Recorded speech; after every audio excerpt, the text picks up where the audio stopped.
Good morning, everyone. On behalf of the ISO, I'd like to welcome you to today's Resource Adequacy Modeling and Program Design Working Group. My name is Christina Guimera, representing ISO Stakeholder Affairs, and I will be facilitating today's meeting.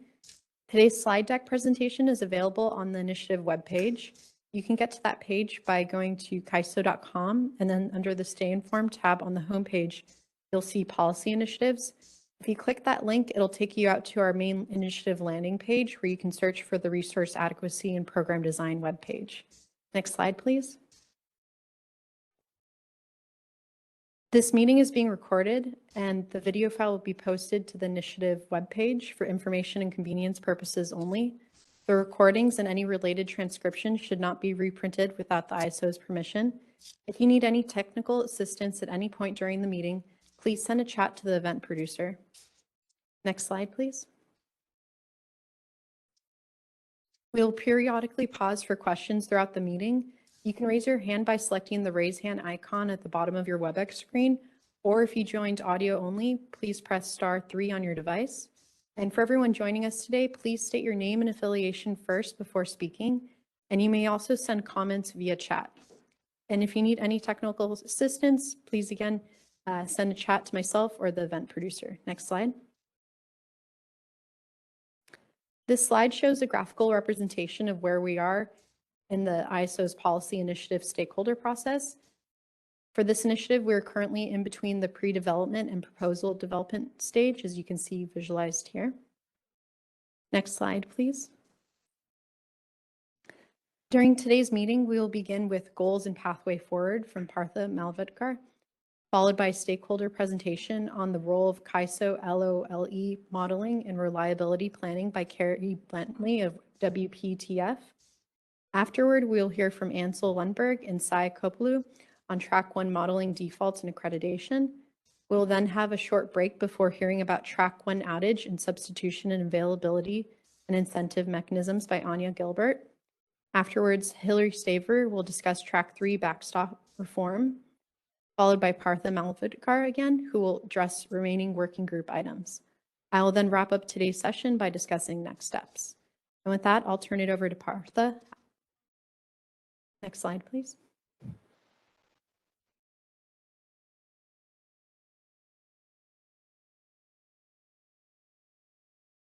No, thank you. And if you wanted to advance one more slide, too.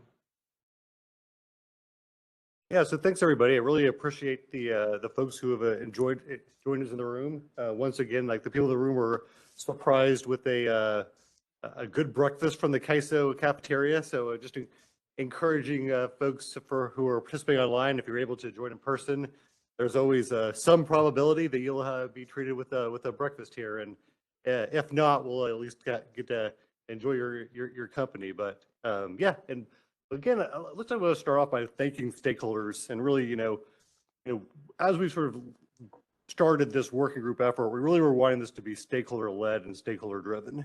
And we really got really great participation as we worked through these processes from you all in terms of driving forward with understanding better the principles, the problem statements, as well as how should we be sequencing the various initiatives in terms of the tracks. And so right now what we have is our plan in terms of how we're going to attack these different initiatives. And at least what I'd say is, like, I really like the slide 4. Slide 4 is sort of saying where we're at, but I do think of it maybe a little bit differently in terms of it'll likely be an iterative process. We really are looking to push forward in terms of developing out solutions with you all in terms of addressing some of the challenges. But we also recognize that there are some topics that aren't quite right to move forward to the policy development stage.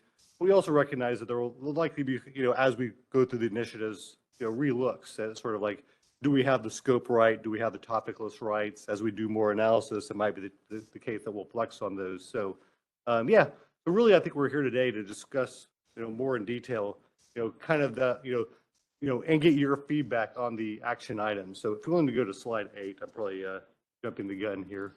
Yeah, so for the sake of this meeting, this this meeting, I think we're really first and foremost wanting to hear your perspectives on the pathway forward and some of those, what you feel like we got right, what we feel like we got wrong, some of the interdependencies between the topics. And I think that there was a lot of, so really 1 and 2 are combined, where the discussion paper was something that people were really wanting to see was a revised discussion paper, feedback and discussion around sort of elements of that where you all, have different perspectives or really wanted to sort of emphasize certain points that were made in the discussion paper. We'd love to hear those as well. And then the last one, I think, is really maybe the critical one. Is really, I think that, for a lot of people, some people wanted, different scopes, in terms of saying, okay, we want a broader scope, we want certain topics to be prioritized. A lot of people, at least I'd say for the tracks, for the 3 tracks we were discussing, these really did, I think, have the majority, had the most consensus in terms of the various stakeholder positions, in terms of these are key items that we, both have high priority need to address, as well as, potential solutions to help move them forward. But I do recognize the fact that there are other, meaty topics that people really were saying, hey, we need to address these things, in detail and get to them as well. One, at least I'll call out is, FlexRA, that had a significant amount of stakeholder feedback saying, we really wanted you all to continue to push and prioritize this topic. And, if I were looking at FlexRA, a lot of different perspectives, some stakeholders were really of the mindset of, not sure that FlexRA is needed. Please justify why it's going to, why you need to keep on having it. Others had different perspectives in terms of how it might need to be enhanced or modified going forward. But we really felt like that one's another one where, we need to have more attention, potentially more working groups in the near future, and to present more analysis to help sort of scope a future initiative around those sort of topics. So I think as we get into this meeting, we'll have a chance to hear more on your perspective, and really hoping it'll be a productive dialogue. And look forward to the discussion. So if you're willing to flip to the next slide again. So at least sort of diving into a little more of the details, what we really have is, from our policy recommendations is 3 tracks in terms of what we're moving forward, as well as additional working group topics that we think that we're going to need sort of more discussion on, as I alluded to. And I'm not going to go through each of these tracks. Well, I'm joined here by our subject matter experts who are going to be leading the various initiatives. Anya, Hillary, Ansel, and Cy. And I think we're going to really have the opportunity to dive into sort of what's in each one of these tracks. For track 3, at least I sort of call out, the way I think of track 3 now in terms of the backstop reform, just from a visual standpoint, is that we really combine some of the issues associated with some of the longer term solutions for correcting the ISO BA RSE failures, as well as some of the longer term solutions with respect to the backstop into a track. And we're calling it track 3, but we recognize the fact that in reality that track 3 might really have several sub-tracks to it in terms of how it's developed. And it doesn't necessarily mean that those issues are going to be so intertwined to where we have to address them all simultaneously. But we really did think of as in terms of the ultimate solution set, in terms of if we want to sort of a comprehensive relook at what our backstop processes look like to address sort of comprehensively the cost allocation associated with the backstop. But those really would be related. But they might be, and conveniently, Hillary will be leading both of those tracks. And so that's I think the most major change in terms of the organization from the last time we met till now was kind of the combining of track 3 and 4. But from a practical standpoint, I don't view there's a significant difference. It's just probably more from from at least from my own standpoint, more from a messaging standpoint on the sort of the interrelated nature of those topics. So, and then finally, I think we're going to spend a decent amount of time, and at least I'm wanting more feedback on that, the working group topics that we're going to need to have continued discussion around. As I won't reiterate all my points before, but I think we recognize high priority topics. We're not trying to necessarily say that these are ones that are going to get pushed out for several years while we just while we solely focus on tracks 1, 2, and 3. But those are ones where we just felt like more discussion was needed, and we didn't want to continue to delay making progress on these first 3 tracks while we continue to do analysis and have focus on the other ones. And so just I wanted to make kind of clear for that messaging standpoint, it wasn't necessarily that the first 3 took precedence or had a higher priority per se, as much as it felt like those were ready to move forward to policy development, and hopefully we can make progress on both fronts. So yeah. So maybe I'll pause there right now just to see, like, before we jump into the substance with Carrie, are there any questions from folks on the phone or in the room before we push forward? We currently have a hand raised by Mark Webster.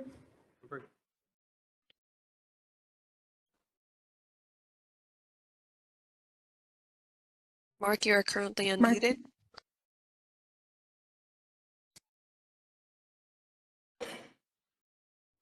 Mark, you should be able to speak now.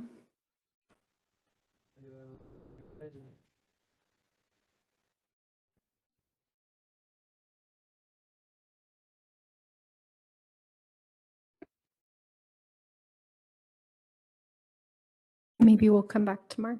Okay. Does anyone in the room have any questions?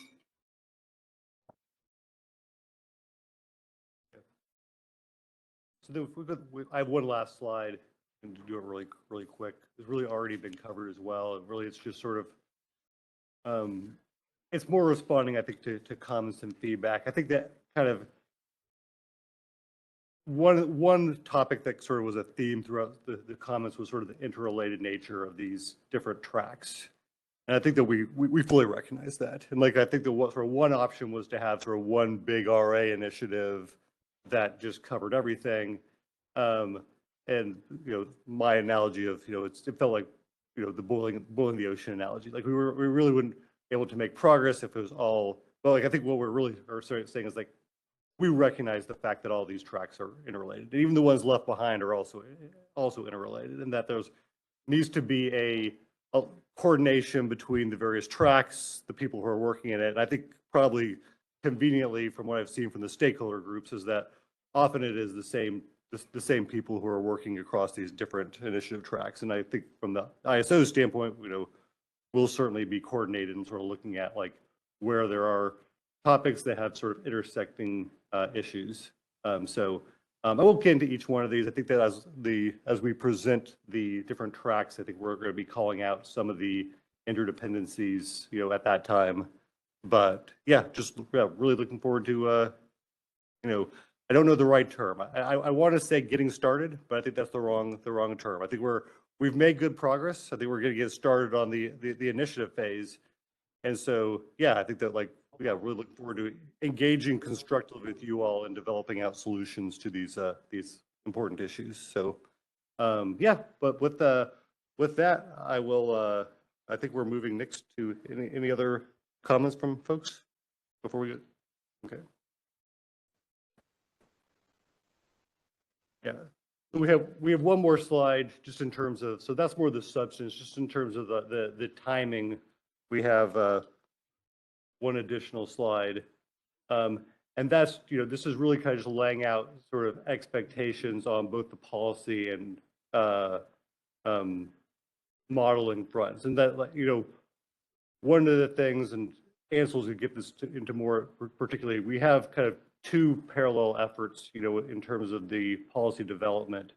One is really what I'd say is, how at least I describe as kind of the pure modeling effort, where we're really looking at developing out, really effective tools on the modeling front to be able to provide good visibility, actionable information, modeling that could potentially be used in our default processes.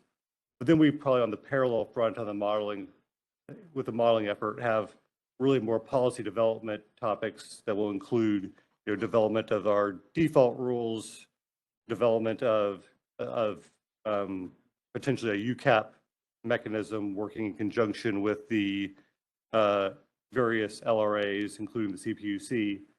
But then we have at least significant effort, that will be sort of done in parallel with the different initiatives over 2024 and 2025. And ultimately, I think we're going to have to work a lot internally on sort of implementation plans and coordinations internally in terms of developing out sort of how quickly these topics can be implemented, what the timing looks like. We've started initial dialogues, but I think often it really will be very dependent upon the scope of the topics that we ultimately develop in terms of what those implementation dates and milestones look like. I think that's sort of, I really want to call that out just because I heard that from more than one participant of really wanting to understand more about what the implementation plan look like for some of the different pathways forward. So yeah, but with that, I'll turn it over to, maybe I'll pause again just to see if there's any hands raised. Yeah. We have a hand raised by Kathleen Colbert.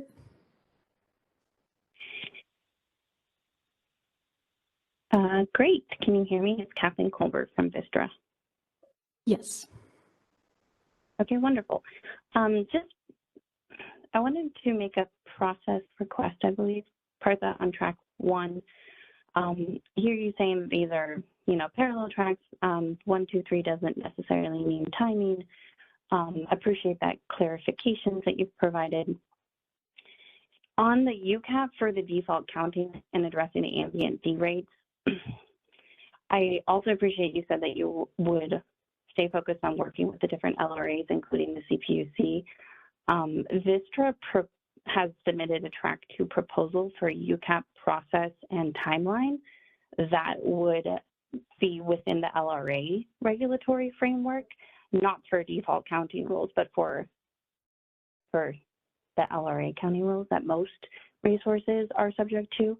That timeline is in our track 2 proposals. I would just ask you if it's possible not to get out in front of the LRA processes. And so if you could think about your timing on the UCAP, review our proposal. I'd love the CAISO to submit comments on our timeline and our process proposal. That would be awesome. So deeply suggest you try to engage in the CPUC process. Strongly encourage you and just would make the request, please do comment on that timeline and how that timeline would interact with how you might look at your default counting rules. I think that additional context in the record would be incredibly helpful. But we want to make sure that the binding counting rules are vetted in a coordinated fashion. Our proposal includes a UCAP working group that would, of course, include CAISO, and we mentioned you several times. Part of what is so important is that that working group gets stood up, and CAISO is an active party in that, in really developing and being a thought leader. So most of, I think, that initial thought exercise could occur in the LRA stakeholder process. And then once that is formalized for a binding counting approach, and I'm using binding loosely, but the LRA counting rules, then I think it will flow very seamlessly into your default counting. So if you could take that back, review that proposal and provide your comments on how you view it interacting with that timeline, I think that would be incredibly helpful. No, thanks, Kathleen. I really appreciate that feedback, and yeah, we'll definitely take a look at your proposal in terms of the objectives. I think we largely share the objectives. I think we're really looking to have it be as seamless and as coordinated as possible with the various LRA processes and timelines. So yeah, appreciate that, Kathleen. We'll definitely take a look at that. I really appreciate that very much. Thank you.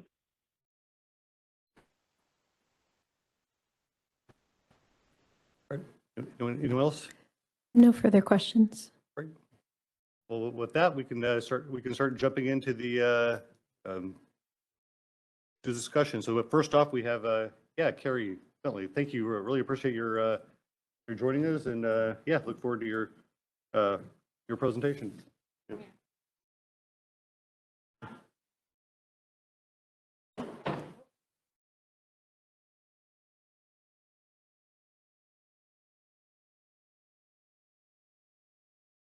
Hi, everyone.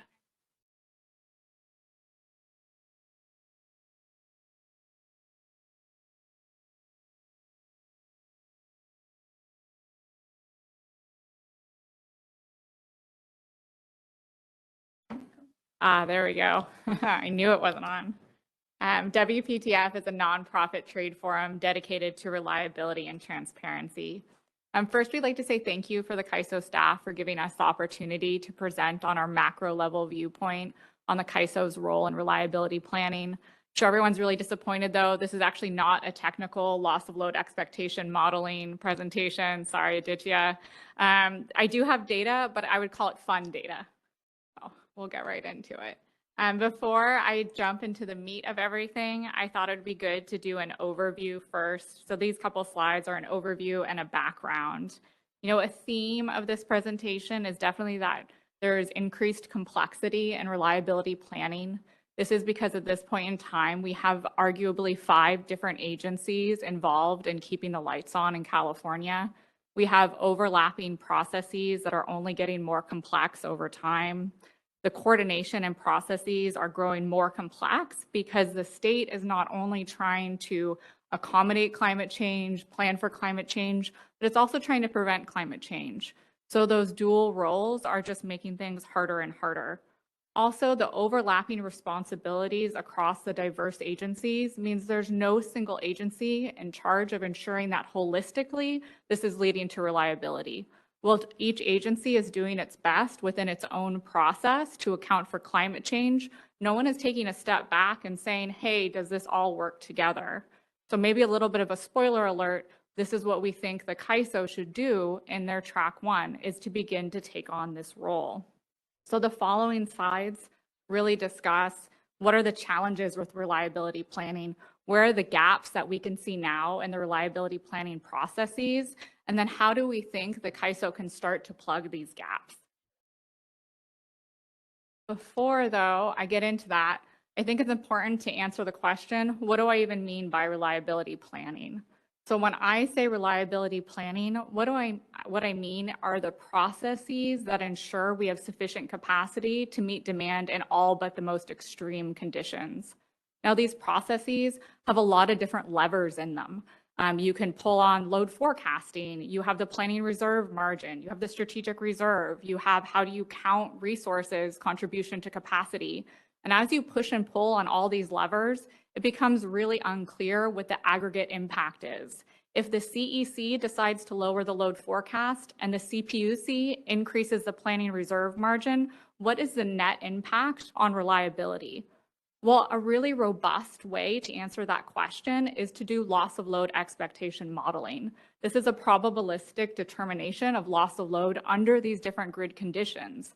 And this actually allows you to say, what are the impacts of all these different probabilities, all these different extreme events, and these different levers being pulled by the different agencies? What is the aggregate impact on the CAISO's balancing area?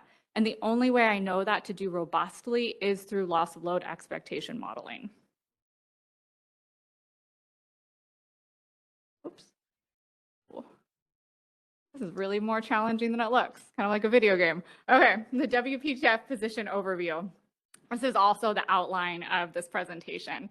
So first, reliability planning is getting more challenging. I know that sounds really obvious, but I have some data to explain why exactly it's getting more challenging.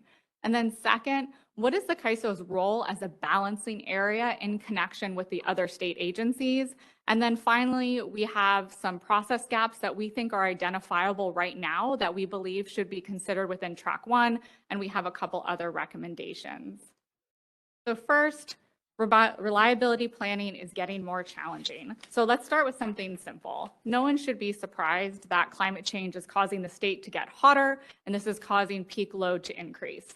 So what I'm showing you here is CAISO peak load from 2018 to 2023.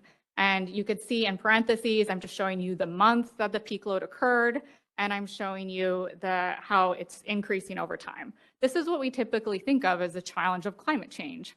However, our planning processes are actually really adept and set up for increasing load. Our load is increasing all the time, not just in California, across the country. That really isn't the challenge with climate change. What is making planning a lot harder is the climate change conditions are not just increasing load, it's increasing variability. If you look at the chart on the right, or sorry, on the left, let's start there. That's CAISO peak load from 2008 to 2015. If you have a 1 and 2 load forecast, which means half the time you're right and half the time you're wrong. Let's say you do a really poor job on that forecast and you pick the worst year and you use 2014. Well, in any other year, for all those other years, you're only wrong by a couple thousand megawatts. That load forecast, as long as you're about right, there isn't much variability. There isn't much margin you need in these other processes and the planning reserve margin, for example. Now, if we go onto the right-hand side and we look at CAISO peak load from 2017 to 2023, that variability is significant. If you get it wrong, you're now 8,000 megawatts off, not 2,000, 8,000. That is an astronomical increase when you compare it to the size of our grid overall, and when you think about where those megawatts are supposed to come from. So it's not just that the load is increasing, it's that your planning tools are more stressed, and if you get it wrong, there's more variability you have to count for. And you are going to get it wrong because your load forecast is just a 1 and 2. That means half the time it's lower, half the time it's higher. So somewhere else in those processes, you have to account for that increase in variability. And that's what I mean by climate change calibration. We don't just have to think about the load forecast and calibrating it for climate change and saying, yeah, the load forecast needs to increase because it's hotter. We have to think about, is the 1 and 2 the right measure anymore? If it is still the right measure, how do the other agency processes need to account for that increase in variability? So if we pick 44,000, where is that other 8,000 megawatts going to come from if we have a 2022 heat wave again? Now let's talk about practically what's happening with the load forecast. The CEC actually just redid the load forecast and they redid their methodology specifically to account for climate change. And I have to say, the results didn't turn out how I expected. We ended up lowering the load forecast. So what you see here on this chart is the CEC forecast for 2023. So what that means is it's their forecast they did in 2020, the next 15 years, but I'm just mapping all the load forecasts on the same axes. So you could see the forecast they did in 2023 compared to 2022 compared to 2021. And what you'll see is when they implemented this new methodology to specifically account for climate change, it actually ended up lowering the load forecast fairly significantly in 2027 by more than 2,000 megawatts, basically by Diablo Canyon. That's a crazy amount of load to now underpredict, especially when if I wanted to map it, I could put a little line across there for 52,000, which was the CAISO's peak load in 2022. Where are those megawatts coming from in our processes? I'm not saying that the load forecast is wrong. We know it's going to be wrong. 1 and 2, it's going to be wrong half the time. I'm saying our processes have to account for that variation, and that variation is increasing.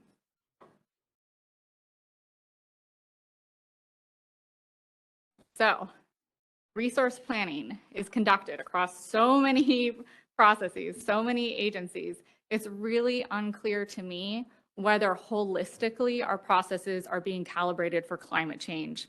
It's unclear to me whether the CAISO balancing area is actually reliable. We have the strategic reserve now by the legislature, which I'm going to talk about later. We have forecasting and planning reserve margins being done by different agencies. And I think within these processes, we can no longer just rely on our historical methodologies and our historical way of interacting between the agencies. And then I'm not going to, sugarcoat it. It's really hard to do these things because climate change doesn't just impact the demand for electricity, it also impacts the resources available to provide that electricity in the first place. And that's because we are trying to rapidly transition our grid to zero carbon resources. So we know what's coming. We know that there's going to be this predictable shock as we retire our thermal fleet and flip over to these clean energy resources.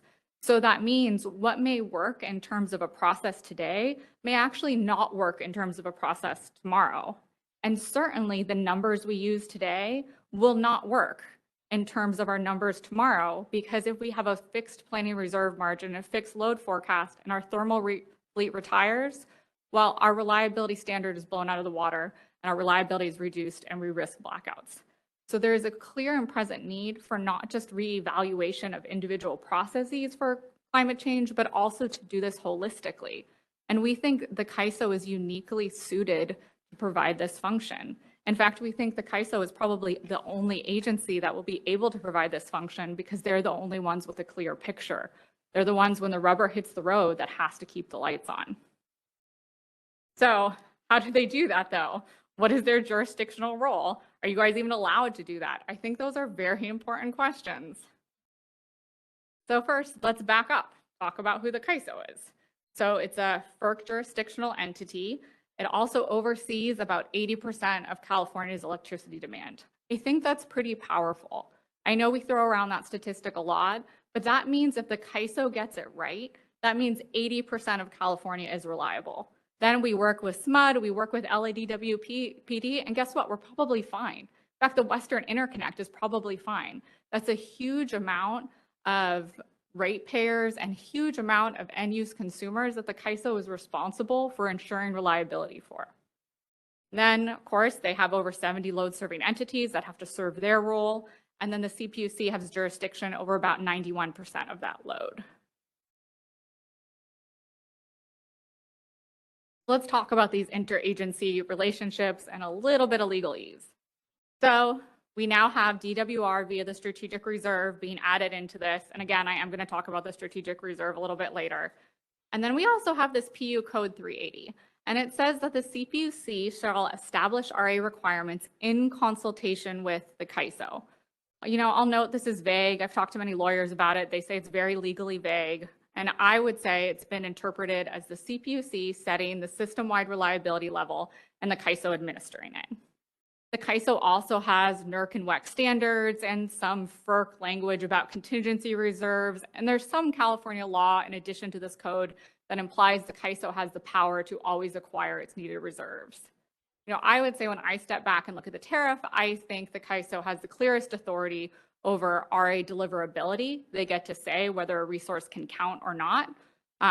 Local and flexible RA rules, unexpected RA needs procurement via the competitive solicitation process and the CPM, and then the generator retirement and mothball approval. I'm going to talk about that last one a lot as well.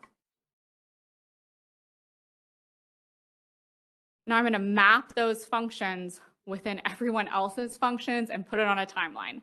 And if you guys have heard me present before, you've probably seen this slide. Other people have their own versions of this slide. I think, you know, it's very comfortable for people to think, okay, 10 years out, we have the CEC load forecasting, we have the TPP, we have the IRP. What's new though is this strategic reserve in the 3 years. This is new. This was implemented in 2020. This was, what was it? I have a note because I always get this wrong. AB 205. The strategic reserve was intended to expand resource capability of resources that can manage or decrease the net load peak during extreme events. So now we have a few thousand megawatts kind of off to the side, but they add to our reliability and they need to be considered now within these processes. And ultimately, of course, when we get to real time, that's all the CAISO. That's rubber hitting the road. That is ultimately who is in charge of keeping the lights on. So let's talk about the strategic reserve.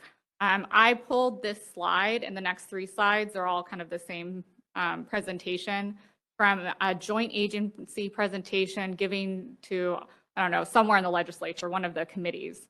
And if you click at that link, you could see the full presentation. It's very good. I definitely recommend it. So let's talk about the strategic reserve.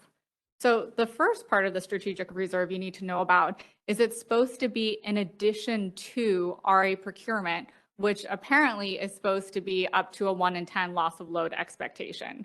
This is in this slide. I would say it's not very clear that it's in our regulatory processes, that our LRAs are actually ordering RA up to a 1 in 10 LLE. But let's actually set that off to the side. Let's assume our RA program does that. Okay, then what's the strategic reserve for? Well, it's for coincident extreme heat drought events. It's for extreme heat. You know, they note August 2020 conditions, September 2022 was even hotter. And then it says for delays for authorized procurement, supply chain delays. What does that mean at a study level? I get what that means at a macro level. That means taxpayers are paying for some of the impacts of climate change, not just ratepayers. That's not a bad idea.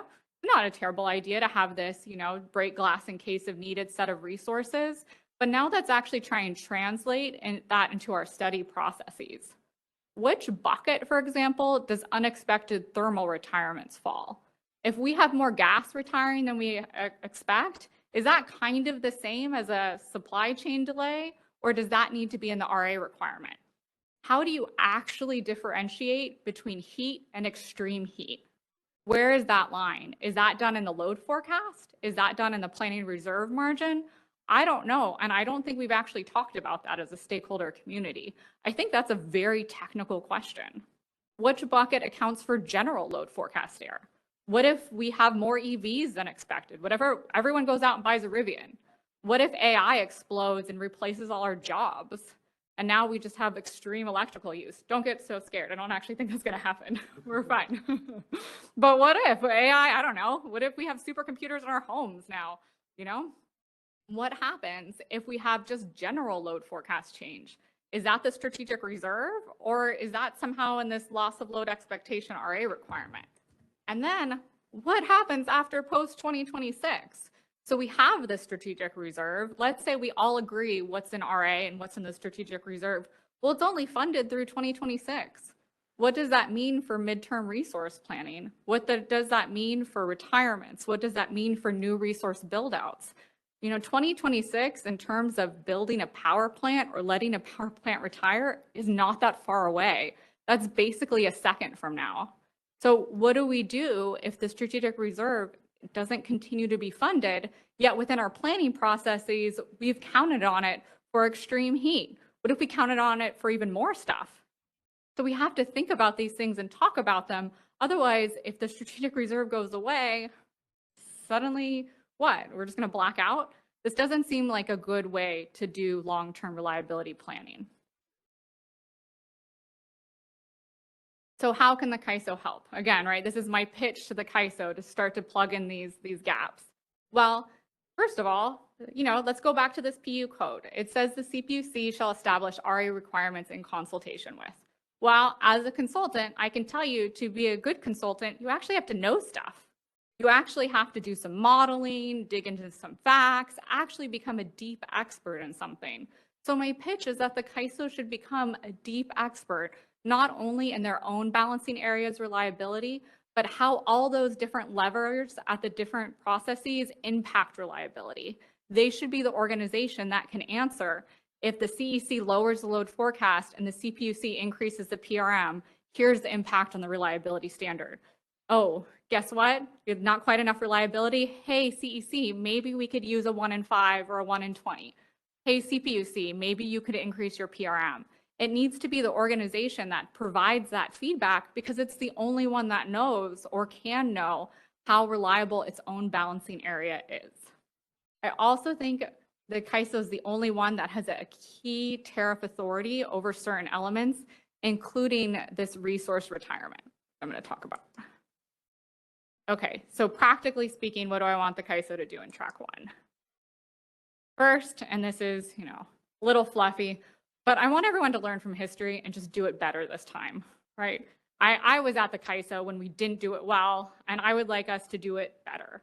So I want to ask, why was there a reliability event? Why did we have rolling blackouts in 2020 if the peak load was 3,000 megawatts higher only 3 years before that?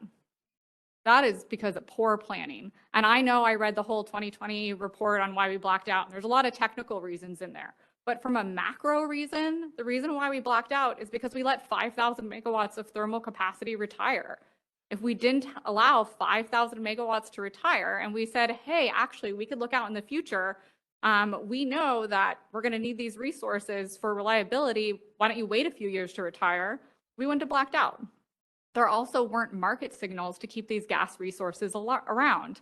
There's a lot of different reasons for that, but ultimately, thermal retirements are driven by the market, not by processes. So one of the key things the CAISO can do is send out clear market signals about when the thermal fleet and in what amounts the thermal fleet can retire, because the market will support these amounts.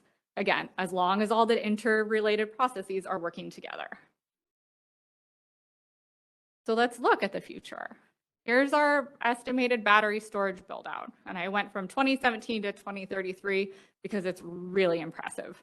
This is amazing. No other area in the world has ever had this build out of a resource technology. We've gone from practically nothing in 2017 to 10,000 megawatts this year, and we're going to double that next decade. That's incredible. As an industry, we should be incredibly proud of ourselves, and we should also acknowledge the impacts this is going to have on the resource adequacy market and on the energy market. You cannot build this much extra capacity and not expect RA prices to go down. And I know that's kind of funny to talk about right now because RA prices are at what, a historic high, or at least they were 6 months ago. But this is actually the right time to talk about these things because it's easy to set up processes if people are making a lot of money. You know what's really hard to do is to talk about how to keep thermal resources around when RA is like at $1. That's where we were before. So before our RA falls, and again, Gary Bentley is not saying RA is going to fall to $1. That is not at all what I'm saying. But I am saying there is going to be an impact of all this storage, and there's going to be an impact on both the RA market and the energy market, because you also can't have this much of an arbitrage product in an energy market and expect prices, peak prices, to stay where they are today. So if we have falling energy prices, falling energy profits, we have an RA market that's falling, we're going to have gas that's going to want to retire again. What are we going to do? Are we going to let them retire or not?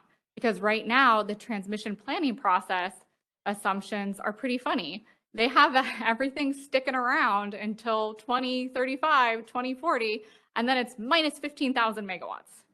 We know that's not reality. So let's actually plan and maybe influence and provide transparency around a more realistic solution. So here's our specific proposal to close this gap. What you have here is just a timeline with a few processes put on here. And I would say that these are the processes that ensure your resources that you have built in the long term stay committed to the CAISO market. Ultimately, you have integrated resource planning and transmission planning. That's what gets the resources built. But then you have to make sure they stick around. You have to make sure that they don't go to another balancing area. You have to make sure they don't retire. And the mechanisms to do that are the resource adequacy program. And so you have a system one that's a year out, you have a local one that's 3-ish years out in the CPE, and you have the CAISO's retirement authority. What their retirement authority says is that they could look out into the next year, and if it's needed for resource adequacy, and it's a little vague, it's a little fuzzy, but let's just use that term loosely. If it's needed for resource adequacy, the CAISO has the authority to RMR it or say, hey, no, you can't retire. But what that means, though, is if today, if on June 18th, a resource says to the CAISO, I don't want to retire, that means the CAISO can only look to December 2025. It can't say, oh, you're needed in 2026, you're needed in 2027, you can't retire. It could only say, oh, but you're needed in the next year, you can't retire. That's not a far enough runway. For this amount of thermal resources that we know are going to retire, that is not enough of a runway to adequately plan a system. So our proposal is that along with this loss of load expectation modeling in track 1, that the CAISO have an extension of their retirement authority. This would involve a tariff change. This would certainly involve a process change. I don't know if it would be through RMR for CPM. WPTF actually does not have a position on any of that right now. Our position is that this is a gap we need to close, and we need to close it in advance of when it's going to get contentious.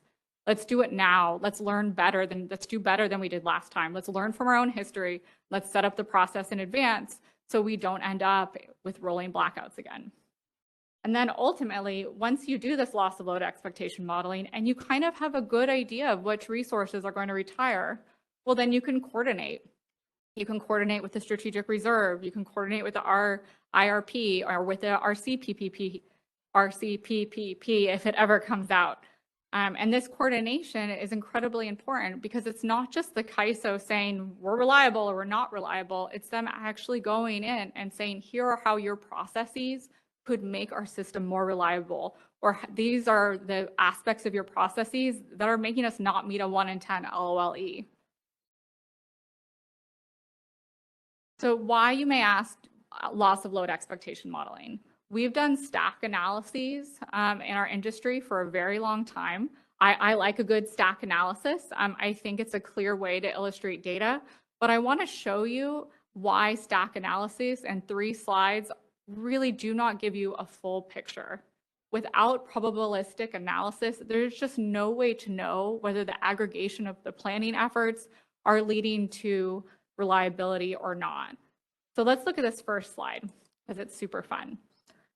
So what this is, current 2024, I just went to Oasis and I pulled all the CAISO resources and I sorted them by resource type. And I aligned those resource types with the 20-year TPP data. So we have current resource types, a little over 80,000 megawatts in terms of just pure PMAX capacity. Now what I did was I added to that the incremental that was in the 20-year TPP base portfolio. And now, whoa, look at us. We're almost doubling the amount of capacity. And if we go another 5 years out and we take the SB 100 starting point scenario and we now map this against load plus 20%, we look great, right? We bought all these resources. We have way more than enough to serve load. But obviously, we know that's not true. We know all that solar isn't going to be available during that load. We know all that storage isn't going to be available to serve load. Now let's look at another picture. What this does is it takes all the data and it loosely applies an average ELCC for these years. So what that means is it says, what is the contribution to capacity of these different resource types? Again, very loosely. And now all of a sudden we're like, oh, we're looking a little tighter. Maybe 2040, we're not doing so great. Maybe there isn't really much of a buffer here. And now let's look at that again, but let's assume our load forecast is pretty off. Well, now all of a sudden, 2024, we definitely need to rely on imports, which by the way, it's 2024. We definitely need to rely on imports, right? This graph is by far the most accurate. So does that mean though that for 2035 and for 2040, this graph is also the most accurate? Because I'm using the same methodology between all these years. I can't know. I can't understand whether this gap is likely or not likely, whether we should panic or not panic without doing some sort of probabilistic modeling. A stack analysis cannot tell you whether we should panic or not. And I really want to know that far in advance of 2040.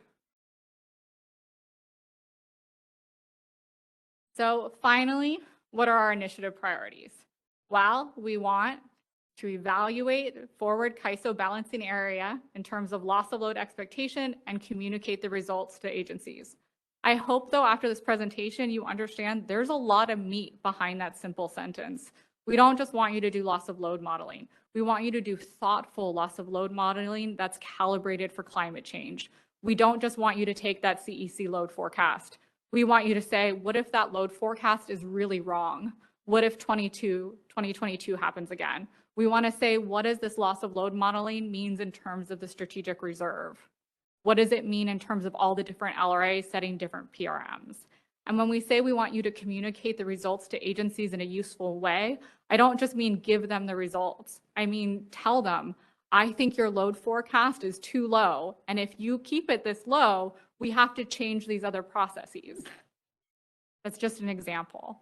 But the only way to be able to give that feedback is to do this robust, really thoughtful modeling that will take a while to stand up and will take a lot of stakeholder input. And we think it should be prioritized and moved forward. We think this is a core functionality that the CAISO needs to do as a balancing area. And then, yeah, we still want you to update the default planning reserve margin and default counting rules. They're so outdated, it's embarrassing. And then obviously I walked through this. We also believe a transparent and comprehensive mothball and retirement process should be prioritized and prioritized ahead of when it's needed. And I know that's a tough ask because there's a lot of other things on your list. That was a very long list that Partha just went through of all the different things that need to be updated. But I think the CAISO as a balancing area needs to focus on reliability first, and then everything else will just kind of fall into place a little bit better. So because Partha touched on it, I have an appendix slide that I'd like to go over. So I will take questions. Thank you very much. But I would like to also say, you know, robust analysis is useful for everything, absolutely everything. So what I'm showing you here is flexible RA. And one of the WPTF's main bones to pick over the last, I don't know, 6 years now has been over this FlexRA program. It's just unnecessarily adding complexity. And I just gave you this whole presentation on how complex reliability planning is. So I think one thing the CAISO can also do is cut what isn't actually adding to reliability. And I would very strongly argue that the flexible RA product is not adding to reliability. And that's because it's an unnecessary product. There's significant excess flexible RA in the system in every single month. And so unless you show me a chart or some analysis where it's actually being relied on in some way, I just think in its current form, it's not needed and it's adding complexity without the reliability benefit. All right, thanks everyone. Be happy to answer any questions if there is time. We have a hand raised by Kathleen Colbert. Great, thank you. Can you hear me? Kathleen Colbert from Vistra. Yes. Okay, great. Thank you so much, Carrie, for this presentation. This was an excellent presentation, very thought-provoking. I have two questions. One is actually for the CAISO and related to what you just presented, and one is for you. If it's all right, I'll go with the CAISO one first. So this resonates incredibly. I fully agree with everything Carrie just presented. This was very persuasive and something that we deeply need. We need to understand what is the reliability status of the balancing authority area on a forward basis, on a forward-looking probabilistic basis. You know, Vistra has provided comments. We're hoping to see a year 1, a year 5, and a year 10 study so that we can really understand what that lead time looks like when we're thinking about this from both a near-term, mid-term, as well as a slightly longer-term perspective for plant operation planning. And I think you hit the nail on the head for all the reasons why we would need that. My question is, I had understood from CAISO that they had already committed to doing that as a part of the first effort out of the gate. And so I wanted to ask them to clarify if that's a correct understanding, and then maybe tease out if there's something nuanced I'm missing from what you're proposing versus what CAISO is committed to. I just want to better understand that distinction. Thank you.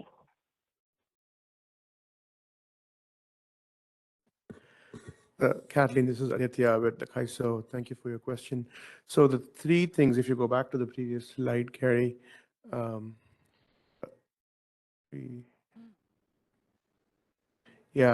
priorities that Carrie presented, we are going to do. Number 1 and 2 is what we've committed, right? When you talk about the short-term, mid-term, long-term, going from 1 year out to 10 years out, and updating default planning, reserve margin and default counting rules. That is the plan. And we have to think about number 3. I think the first step is getting an understanding and presenting information, and then we can see how that information can feed into different processes, how to change, adapt, adjust, align, whatever the terminology will result in, that needs to happen. But yeah, Kerry articulated what our plan was for 1 and 2 really well, better than we did, but yeah, thanks. Okay, that's really helpful. And just to confirm, Aditya, that's going to have a stakeholder process where we kind of vet those inputs and assumptions so Carrie can lean in hard on the calibration for climate change during that. Is that correct? Yes. Yeah, it's going to be a stakeholder process. We'll figure out how we'll have a group, and I think Sai will go over their presentation, so I'll not answer more. Okay. But this might be a good point great. to, yeah, thanks. Oh, did you have a question for Carrie too? Yeah, no, actually that was it. Just to hear from Carrie how she thought hers was different than what you're planning or what the nuance was. And I think the nuance is the climate change calibration and CAISO really focusing on validating the inputs to their study in addition. Is that fair, Carrie? I just want to make sure I'm understanding. Yeah, that's fair. I think this is saying we're really well aligned with the CAISO's plan, and I agree with Aditya that the first step is getting the loss of load expectation modeling stood up, and then it'll naturally flow into other processes, including hopefully this retirement process getting stood up. But yeah, I think I'm just saying, hey guys, don't just do loss of load modeling, do it really, really well. Here, here. Thank you. This is Partha from the CAISO. Maybe it's a follow-up question really for you, Carrie. So at least we were thinking about these priorities, like how do you think of the sequencing of them? So to me, like if you look at, number one, at least in terms of your order, that would be really kind of the backbone for 2 and 3 in my mind. Like if you're going to update your counting, you'd want to really make sure that you're, understand what the, climate risks are. You really understand what resource performance looks like, the, correlation of, outages and availability between resource types, and then number 3, it would seem like under your proposal, and at least I'd sort of acknowledge out the gate, obviously that would be, a pretty big change. And that would be a pretty, we'd obviously want, at least from a stakeholder perspective, we'd obviously need to have a whole lot more discussions in terms of the roles and responsibility. We'd obviously need to be a lot more coordinated efforts. So I'm not trying to jump to that, but it just maybe in terms of the sequencing, do you kind of view number 1 is what you focus on first before you get to 2 and 3, or these, or is in your proposal, are they somewhat paralleled? They're somewhat parallel. I definitely think focusing on number 1 and doing that climate change calibration and not just jumping to the PRM and the default rules is incredibly important. Really doing that holistic look and how the LOLE modeling integrates with the different assumptions from the different agencies, and getting that solid to me is the most important thing. And then moving on to the default rules and the retirement and mothball process.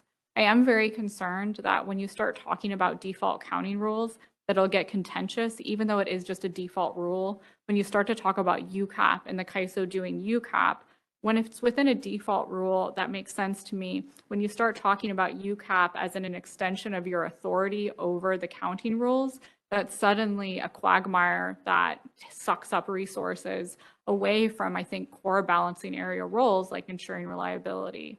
So we would really like that to be narrowly scoped within the default rules only, and not to let things like UCAP bog down needed discussions about keeping the lights on.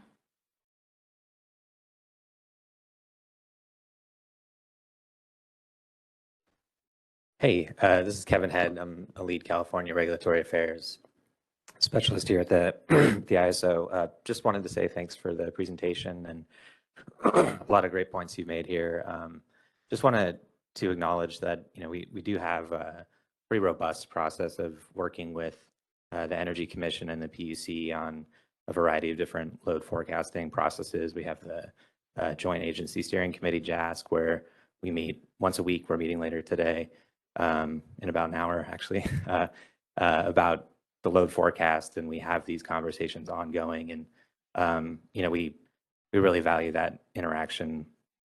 And the second would be that the IPER load forecast that's used as the basis of establishing the CPUC's RA requirements and is used in our transmission planning process is also used by other downstream processes at other agencies. And so it's not something that the ISO can kind of unilaterally change because we can weigh in on that process, but we don't have that unilateral authority to change how it's used in other processes. And we've worked really hard to align the 1 and 2 forecast being used in those different processes so that we don't deviate from the other processes and conclusions. So just wanted to make those points, but in general, thanks for the feedback. I think this is really an interesting presentation. So. Thanks. I'm aware of the coordination, and I think my fundamental point is that coordination without information behind that is not that useful. So unless you are actually aware of the exact reliability impact, and you can calculate that using a probabilistic study on your balancing area, that coordination isn't going to get you very far, because you can't actually tell the CEC, hey, this is going to lead to rolling blackouts. You can't tell the CPUC in those meetings, your PRM plus their load forecast plus strategic reserve is or is not enough. So I think that coordination you're talking about is so incredibly important. And it's great that you have those systems set up, but those systems are insufficient without actually having the information behind it to communicate within them. Yeah, thanks. And looking forward to seeing Aditya's work. It's exciting. And then also just a plug for the CPUC. They're publishing their LOLE study in a couple of weeks that'll be looking at a similar question. So thanks. Any other questions? We do have a hand raised by Steve Greenleaf.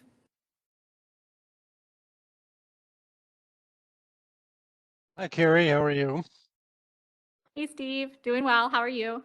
Good. Thanks for the presentation. Like Kathleen, agree with pretty much everything you said.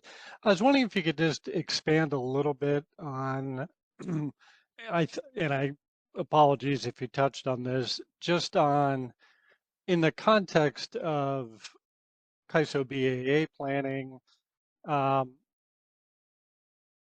and kind of looking forward, how you handle expectations with respect to imports. And really, it really touches on things you pointed out already with respect to, the impact of climate change, but obviously kind of the competitive pressures that are now out there across the West with respect to capacity procurement with RAP primarily.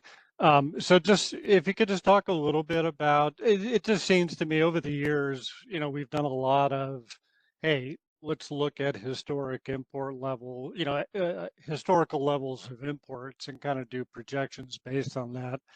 And I don't think that really works going forward. So if you could just touch on that a little bit, I'm just curious what you think. Yeah, sure. I mean, one, that's another 30-minute presentation that I have. And if we get there, I could give. But I think mostly, again, it's all the same structure. It's that it's getting more complicated to identify imports. You have to work with RAP. You have to figure out better ways to communicate with RAP, what resources are going to come in, what resources they're counting on, what resources we're counting on. In some ways, though, we have made improvements to the MIC process to allow a little bit better of import expectations. Now that you could lock in your maximum import capability or your deliverability on the interties multiple years out, the CAISO actually has a fairly clear and transparent picture of at least some resources that they could count on as imports year after year, and they know when those are going to end. I find that very useful data to just look at now for my own kind of expectations of supply going forward. And I think improvements to that process will only yield more data. But yeah, I think, Steve, the hard part too is translating what 1 megawatt to RAP means versus what 1 megawatt to the CAISO means for different resource types. So you can't just say, right, oh, you have 5,000 extra megawatts RAP. What does that 5,000 megawatts mean to the CAISO? I think Anna McKenna has described that as a Rosetta Stone. So that's a whole nother type of analysis that would be needed. It is, and it creates different incentives for suppliers out there across the region, depending how their capacity is going to be rated. And maybe this is a question for Partha and the team just on, because, I think you said this, Carrie, it's almost another process within a process. But with respect to coordination, it is somewhat unique. With respect to imports, it's clearly working with RAP. It's clearly working with WEC. And maybe Partha, you can talk a little bit about if you foresee, obviously the CAISO coordinates very well today with WEC in general and the other regional planning authorities, et cetera. But just if you see that process changing at all as part of this effort. Thanks.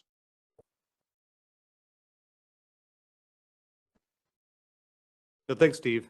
That's a good question. At least let's acknowledge, first of all, there's kind of a lot of moving parts, and like at least one of the major parts that's changing is the standing up of the Western Resource Adequacy Program, and that we are regularly, we have regular calls with them. We're coordinating on the modeling front in terms of understanding the practices, in terms of inputs, assumptions, that are in modeling techniques that will be taking place in the various fronts. In terms of like how it will affect some of the existing, I think you're really getting at it maybe, and maybe Steve, you can clarify it, how will this affect some of the track one modeling effort? Is that sort of what your key focus is on? In It terms of sort of is. the It input is. I assumptions? mean, just getting a good handle on loss of load expectation modeling. I mean, import assumptions are going to be key to that, aren't they? So, Yeah. And to me, like the imports is like, to me, the degree that there are, like, well, I think part of the goal, at least on my part, would be like, how can we better coordinate to understand, particularly like if there are certain resources that are fully under contract and are sort of designated to meet the RAP program, but we might not have visibility on that. Are there ways that we can, have that information and incorporate that in order to sort of, either, take actions by identifying, hey, like we can provide information to the state agencies and the LRAs in terms of like the assumptions that are going into their forward procurement processes not being realistic given the knowledge that we have. And that, to me, that's probably an open question about how can we provide that information? How can we make it public? How can we better coordinate between the different entities in order to have that timely and actionable information in terms of what's going, what's already contracted, what's or what the plans are for the different areas. Because to me, like a low hanging fruit is if we're all looking at the same uncontracted capacity and saying, let's just say there's a third entity, and we're all pointing to, three entities are all pointing at it and saying, yep, we're all going to be using that capacity as our what we're going to be doing additional short-term procurement based on, that would be really problematic. And if there's a way to better coordinate those inputs and assumptions, I think that could be really informative just to make sure that we have a feasible and reliable program design that works sort of seamlessly between the different entities. yeah. Thanks, Partha, and I'm encouraged to hear you're in discussions with RAP. So, okay, thank you. No further questions. Great. Thank you, everyone.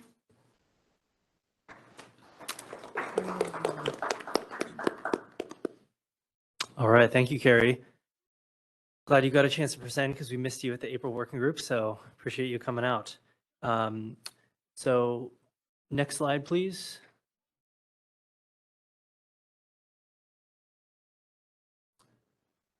We have to turn control back over because I don't have the coordination skills to do both. There we go.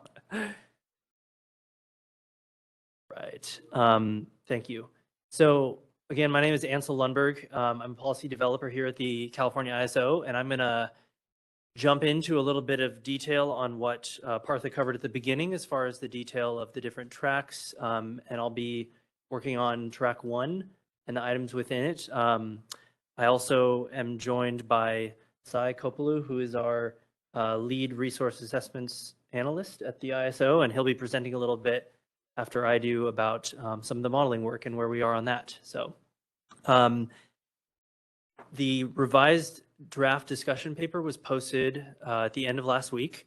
So you may or may not have a chance to read through it. It's not all new material, but I'll just point out some of what has been added in that paper.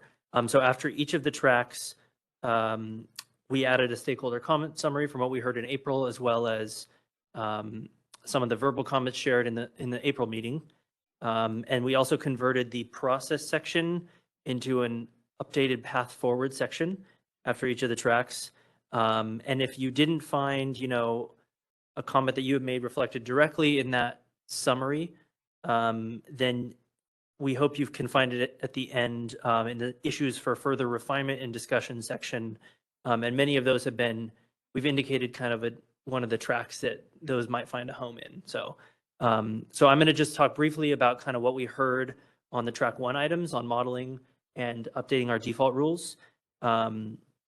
So we can get into that. So what you're looking at here on this slide is the problem statement. This should look similar to what we have covered at the last meeting. And we'll review those stakeholder feedback themes and touch on some of our responses. And then we'll review briefly in a little more detail the objectives of track 1 as it would look like an initiative, and talk a little bit more about process.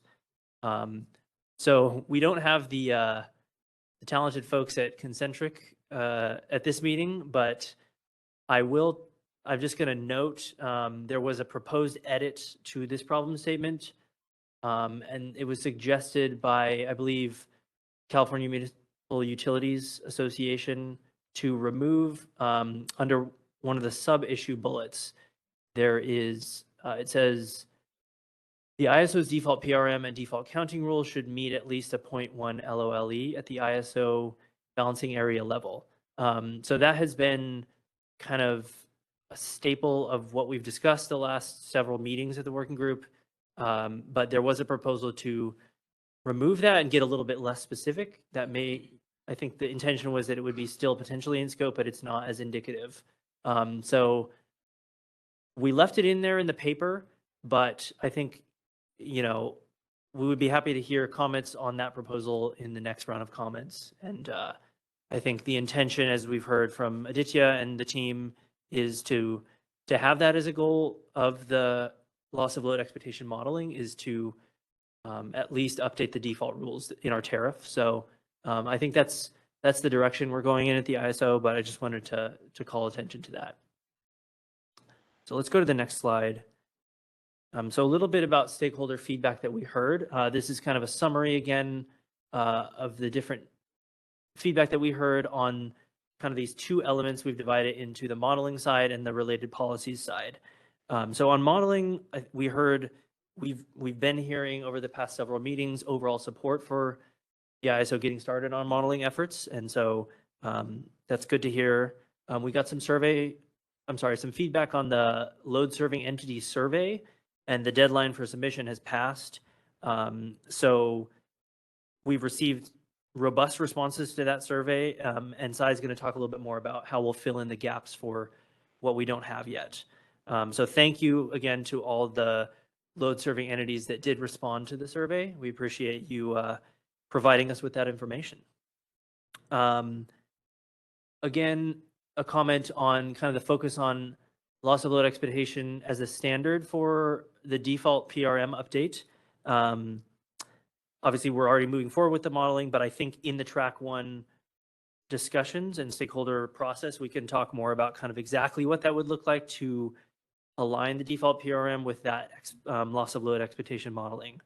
The issue paper that is forthcoming for this track will contain kind of what the current default PRM contains, which is not based on loss of load expectation. And you know, we understand that various regulatory authorities do use our default PRM as kind of a basis for planning. And we understand that there's a big responsibility that comes with us updating even that default PRM, which is not a minimum PRM, but it informs those efforts. So we also heard there were a few requests from stakeholders for what was called a backcast analysis. So that was a more in-depth analysis of a historic RA portfolio in the ISO and comparing that to a loss of load expectation standard. And in the paper, we kind of cover our response to that, which is we have a rapidly transforming grid, and the RA supply makeup as well is changing rapidly.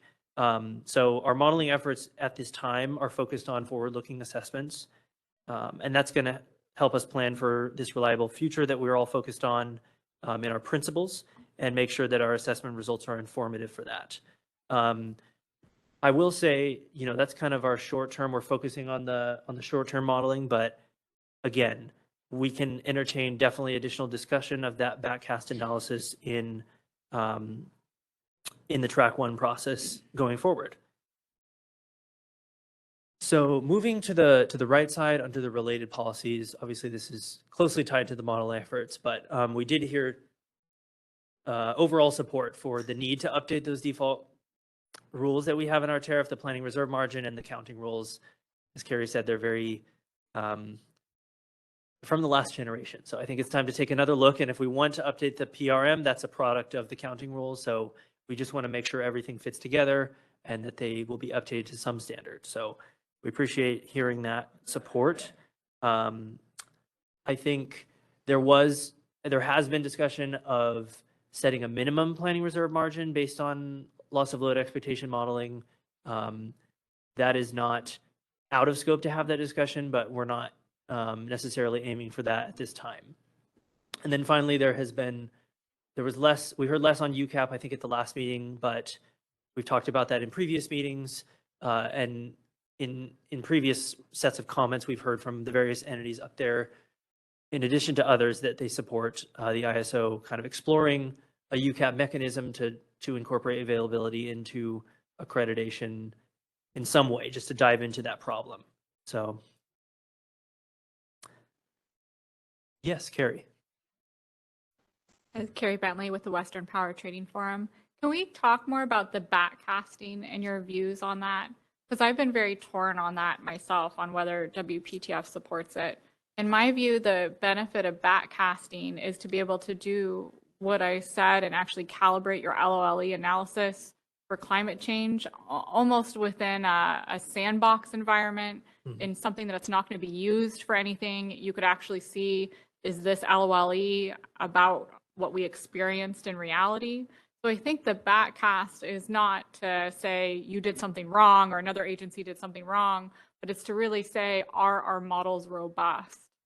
And I'm really unfamiliar with how other ISOs do their LOLE modeling, and if when they started up their efforts, not now when they're doing it consistently, but at startup, do they do this sort of backcasting exercise? Do they have some sort of other calibration mechanism to ensure accuracy? So if not a backcast, what's the CAISO's plan for kind of double checking, the robustness?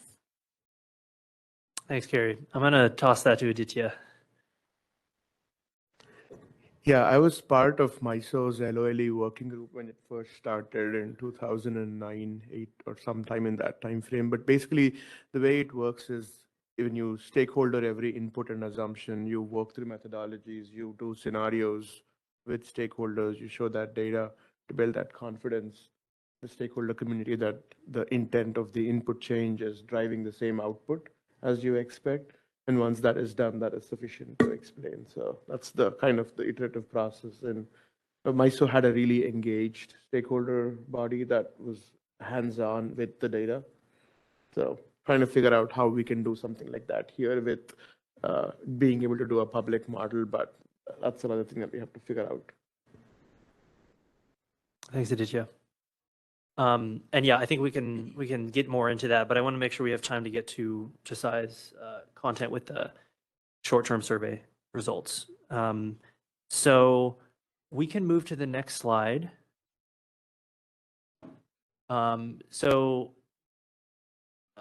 This is a list of a little bit more detail about the kind of objectives. This should look familiar from what Partha touched on in, I think, slide 9 with all the tracks objectives.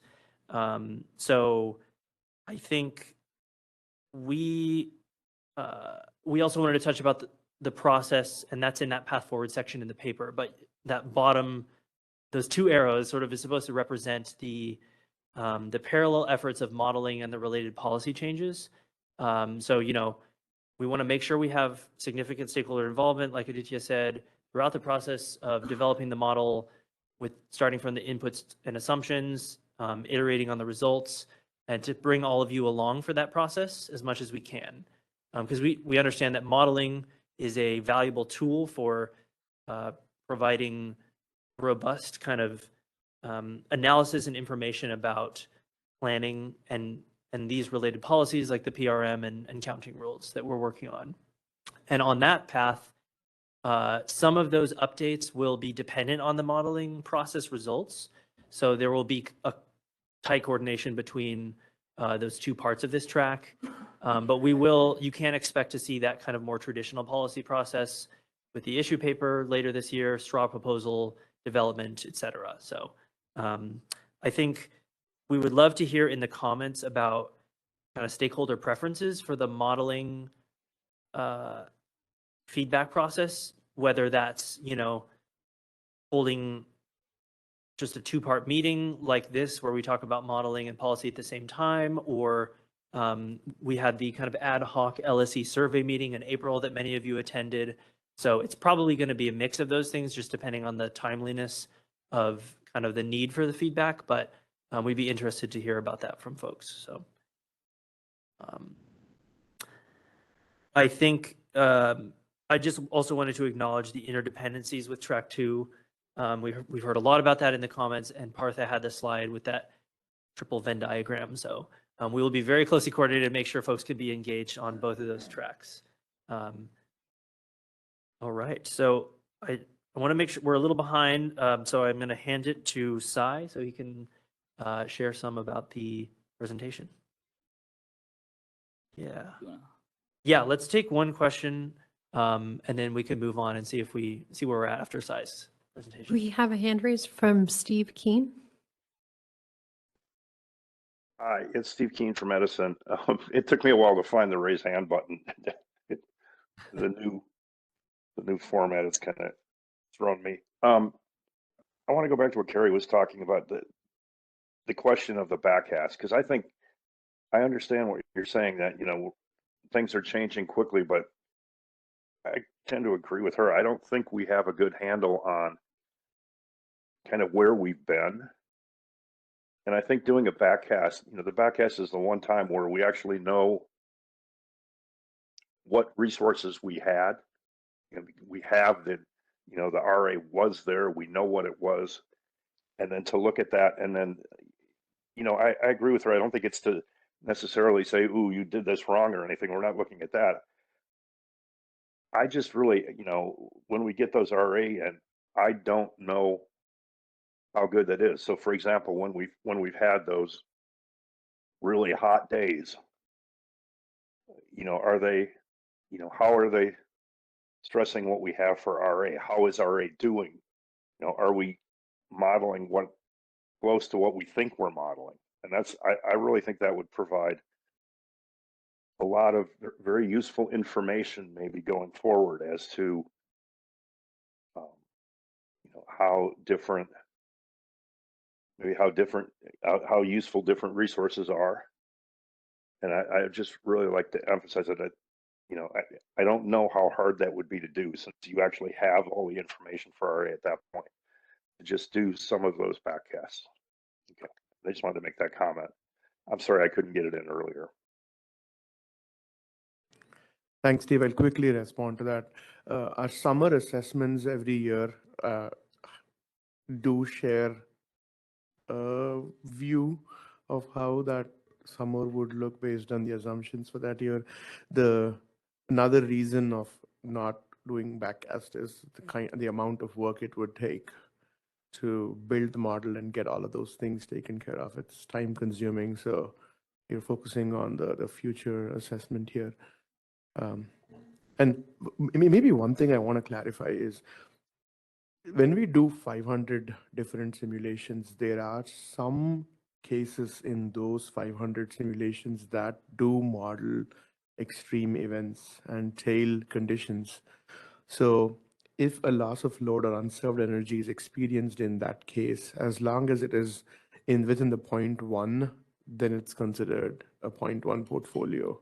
So that's where stack analysis comes into play, where we are trying to say, hey, how much more wiggle room do we have above and beyond what the expected 1 in 2 load forecast is? So we'd have to look at those two together. And then when we do the analysis, we plan to show what is the amount of unserved energy that we are seeing, and which hour we are seeing, how many times it is occurring, and get a view of looking at the strategic reserves that Kiri pointed out and other resources that are able to ride through in that area. So that's a long conversation, but what I want to say was that there are some cases of the 500 simulations that do model extreme events. Thanks. So back to Ansel. Thanks, Aditya and Steve.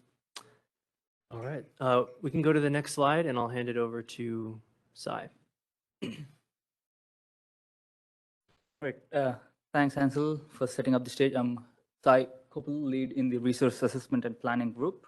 I'm just gonna give a summary on the LSC survey that we've put out, requesting data for the year-ahead, midterm, and long-term portfolios, and also next terms in terms of modeling.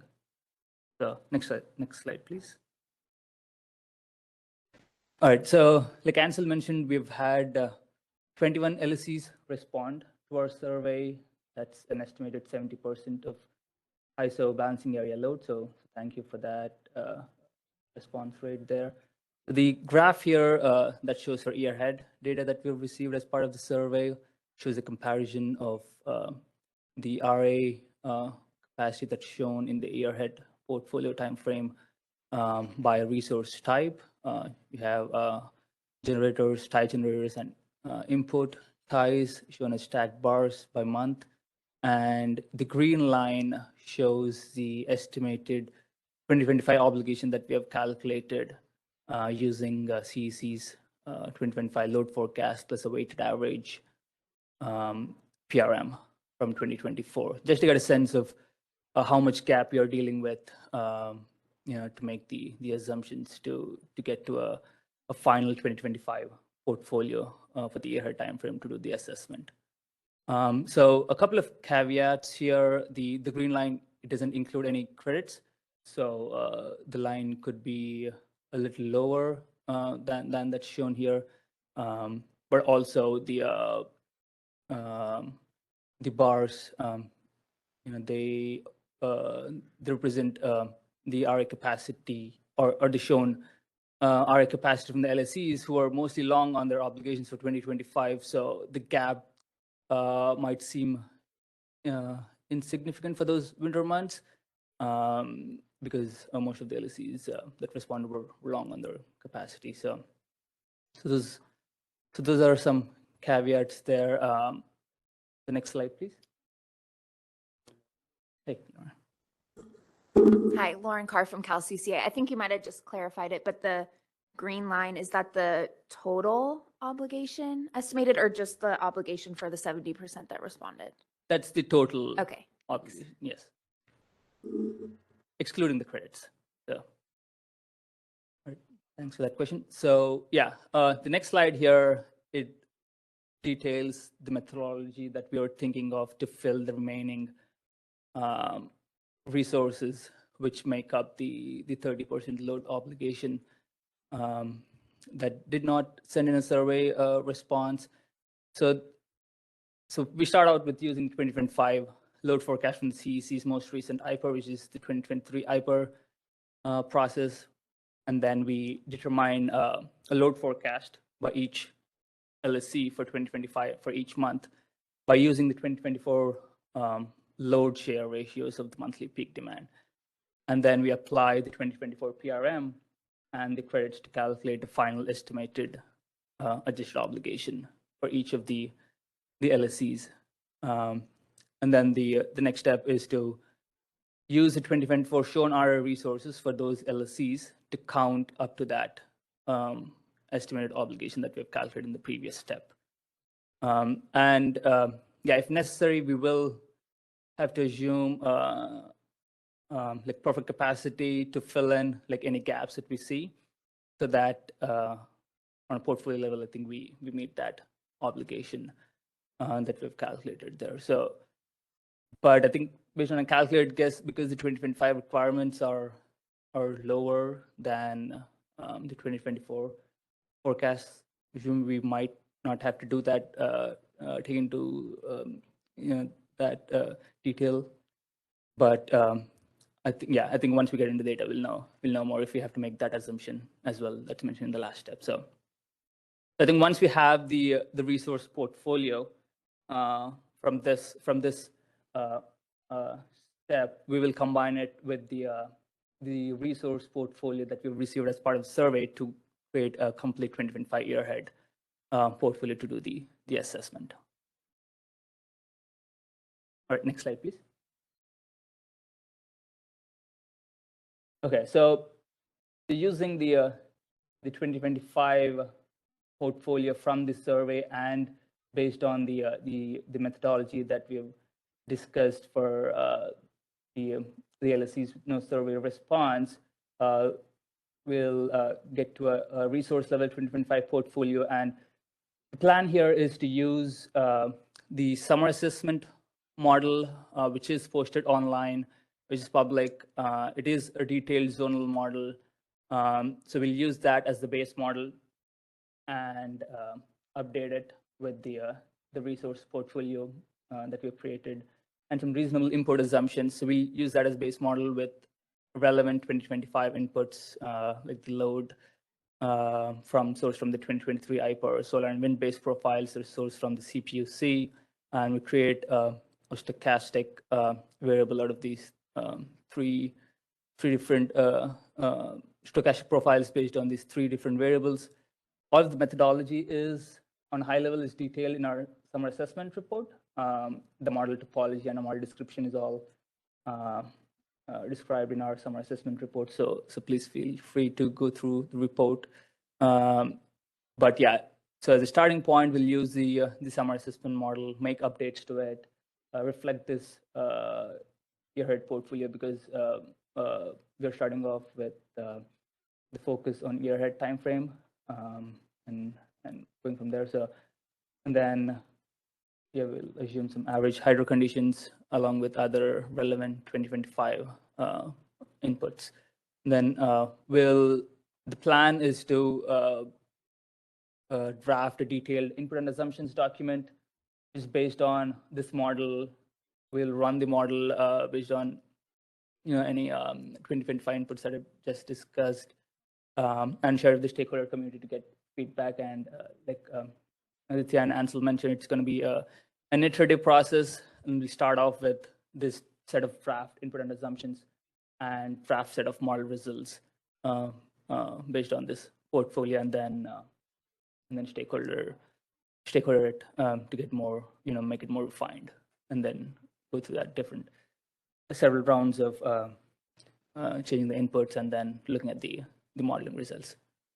So yeah, in addition to the probabilistic assessment, we'll also put together a deterministic stack model based on this calculated portfolio, and that will also be shared with the stakeholder community to get some feedback. So one thing I forgot to mention in the previous slide is, while we are developing the assumptions for the LSC year-ahead portfolios that haven't responded, we'd like to give another opportunity for LSCs who haven't submitted to provide us the data so that we can accurately reflect their portfolios in the year ahead, and also, if possible, in the midterm and long-term timeframe. But focus right now is on the year ahead timeframe. So yeah, I want to point that out as well. So final slide, I think the next one. Yeah, so this slide, I just want to give a high-level summary stats on what we've received in terms of midterm and long-term data from these LSCs. I think we received some decent amount of data. Still sifting through the data, but just want to provide a high-level summary on some additions and retirements that we see in the midterm and long-term time frame. A lot of battery and solar and wind additions, new additions to see in the midterm time frame. Also natural gas capacity and a bunch of CHP. And that's almost more than half of CHP being retired or in that time frame also, or maybe their contracts are being expired too. So in terms of long-term additions, retirements, yeah, we see the obvious nuclear Diablo shown as retired, but also significant amounts of solar and wind and battery capacity is either being retired in that time frame or shown as their contracts are being expired with those LSCs. So yeah, and that's all I had for today's presentation. Any questions? We have a hand in the queue from Perry Servedio. Hey, this is Perry Servedio, CISA. I just had a quick question on this long-term addition and retirements, just to confirm. So you're saying this is just based on the data that was submitted to you from the LSCs, is this contracted or expected contracted? Yes, just from the 21 LSCs that we Okay. received. a Can you survey give from. us a sense of how you're going to use that information? Are you doing a long-term analysis? And give me a sense of if you think analyzing it based on this data would be useful, and in what way? So yeah, I mean, to be honest, I think we are still, like figuring, like that out. We have to look through that data, obviously clean it up, and validate the data. So, but I think right now the focus is year ahead. I think we'll get to the midterm and long term, I think after the year ahead focus. But I think I think in the future we will provide like more stats on the midterm and long-term time frame when we get there. But I think for now, we'll just do the year ahead. Okay, so there's still time to work through what a midterm and long-term Yep. analysis looks like, inputs and assumptions. Exactly. Yep. Yeah. All right, thanks for that. Yep. Thanks, Barry. And Sai, does the modeling team have a deadline for final LSE surveys in the next month or a couple weeks? So we're thinking maybe a week or 10 days if the LSCs like do decide to respond, to the survey. We are more than happy to incorporate those portfolios and develop the final year-ahead portfolio for 2025. Thanks. I'd probably say if you're planning to send us a survey, do let us know so we know to expect it. Otherwise, we will move forward with putting the model together. Thanks. Hi, this is Lauren Carr from CalCCA. I just was wondering if you had any details that you could share on the timing of the short-term study and how you plan to share it with other agencies like the CPUC that does similar modeling. Yeah, I don't have a sense of like the timing, but I know, like Aditya mentioned, we will. I think the first step is to put together a draft input and assumptions document, share that with the community, and then whatever like comes out of the policy process, maybe a subgroup, a technical subgroup, just discussing the modeling specifically, and then decide the path forward as part of that subgroup. So. I keep thinking July and August. Sai keeps reminding it's August and September. So one of those, it's pretty soon, yeah. All right. Thank you, Sai. And I think we're up for a break now. So I guess do we have any other Martha. questions on the phone? Looks like Yeah. we might. No further questions online. Oh, great. No. Maybe before we go, at least I talked briefly to CD offline from the California Energy Commission. I know there's been kind of a couple of different comments, one from, Steve Keen from SEE, and, Carrie, you brought this up in terms of, really needing to focus in on some of the climate risks. I thought that, Kevin, from the CAISO, we gave a good view of sort of the different efforts in which we are currently undertaking to make sure that we're well coordinated in terms of the load forecasting process and turning JASC and some of the implications to our downstream processes. And to me, I feel like it's really foundational for us to stay coordinated in those efforts. And I know CD, if you wanted to sort of elaborate on some of the current processes and some of the stuff going on at the CEC going forward. Sure. Thanks, Partha. Christopher McLean, staff, California Energy Commission.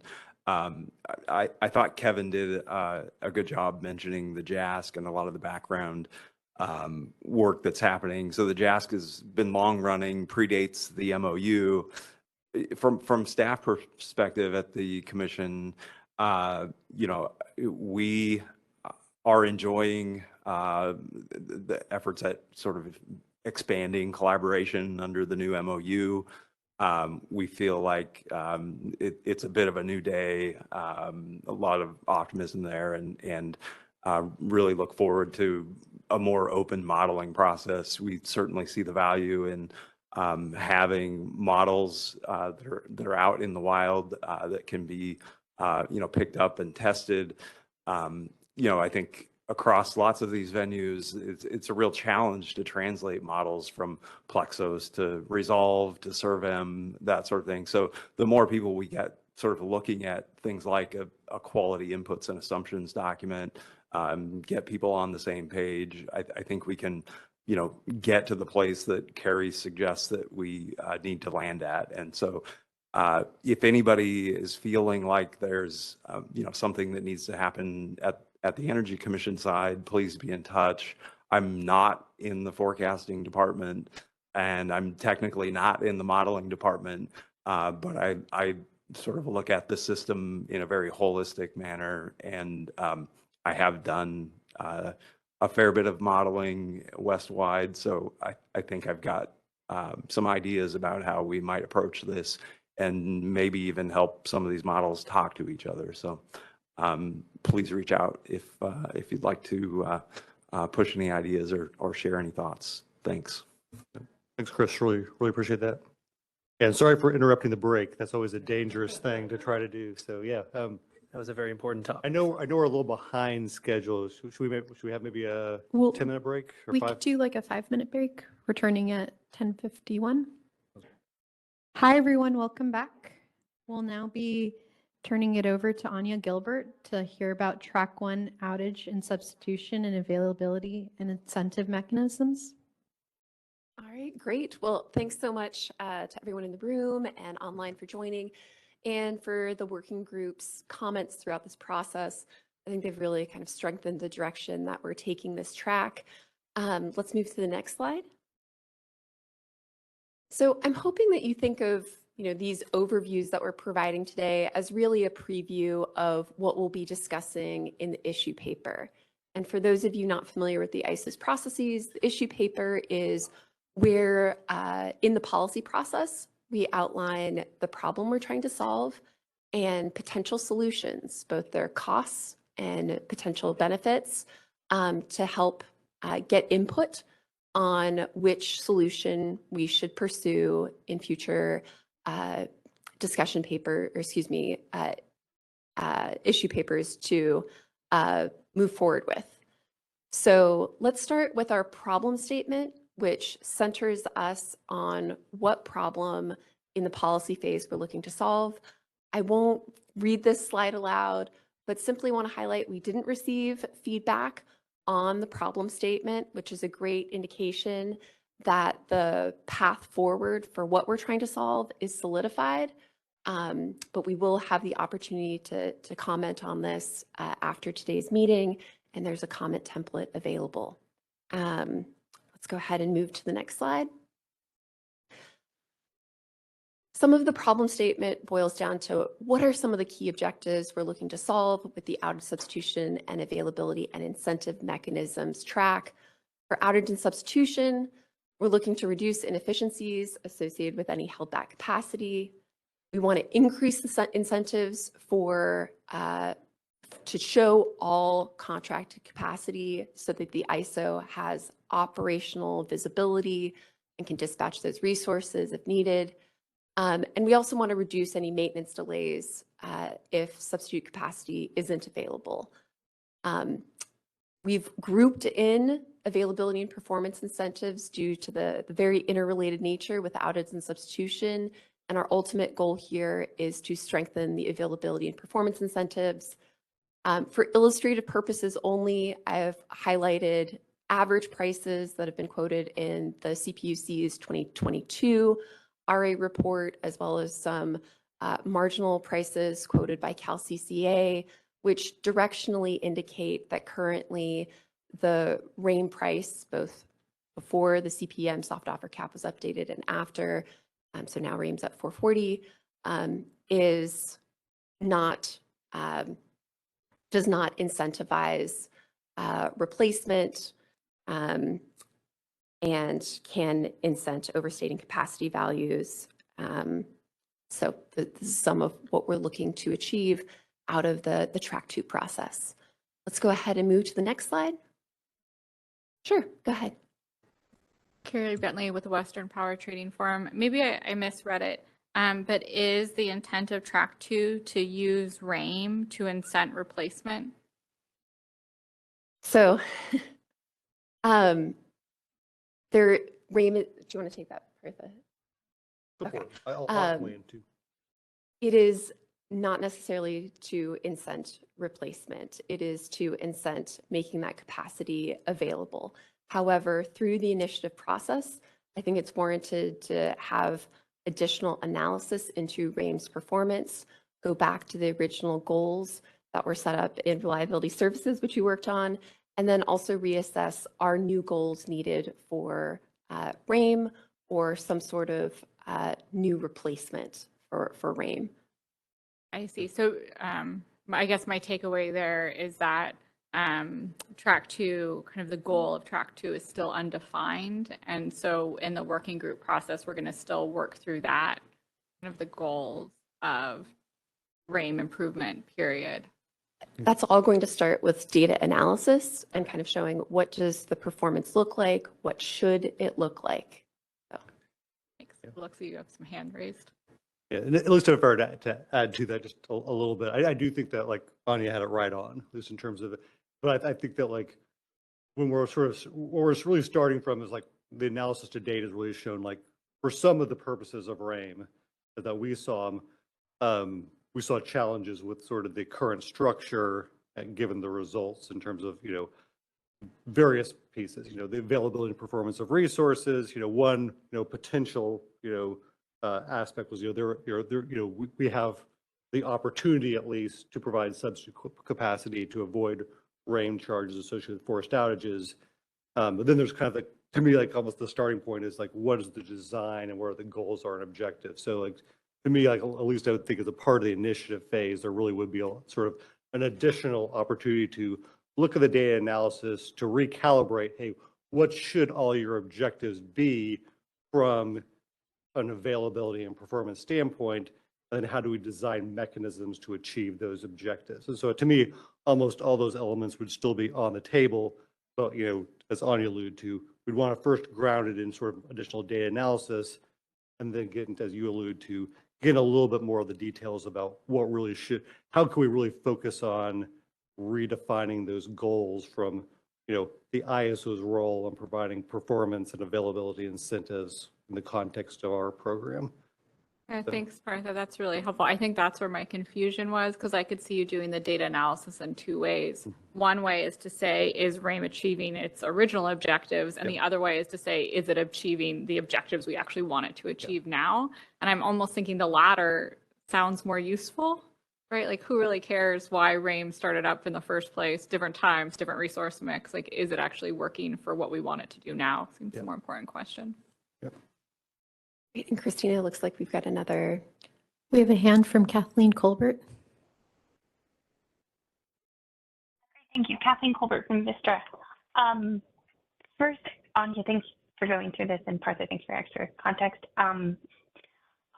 First question is, these kind of 2 track 2 issues that you've summarized, they seem at different places in this working group process. So the outage and substitution, I think there is consensus, I feel like at one of the earlier meetings, that that's ready to be moved into a policy initiative versus the RAIN, even just from that back and forth with Carrie, feels like we're still sizing the exact, analysis, problem statement. And so that one maybe should stay in the working group. Is that your thinking as well? Not based on the feedback that we've received and comments. I think there's been general support for moving forward with RAIM reform. So to be clear, both of these are going to a policy phase? Yes, that's the suggestion.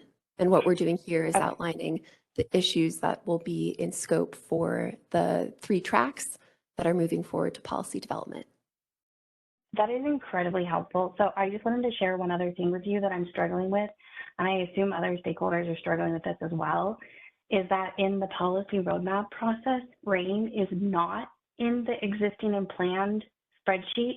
It's currently in the discretionary, and we're being asked to vote on how we find it, from a priority perspective.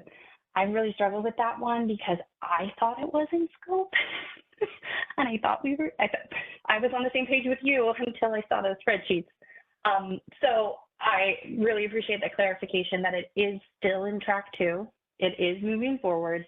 And I just wanted to provide the context for our survey response then. When you see opposes to the RAIN on the discretionary, which is what I'm thinking of doing, it's not because I don't support it moving from this working group into the policy.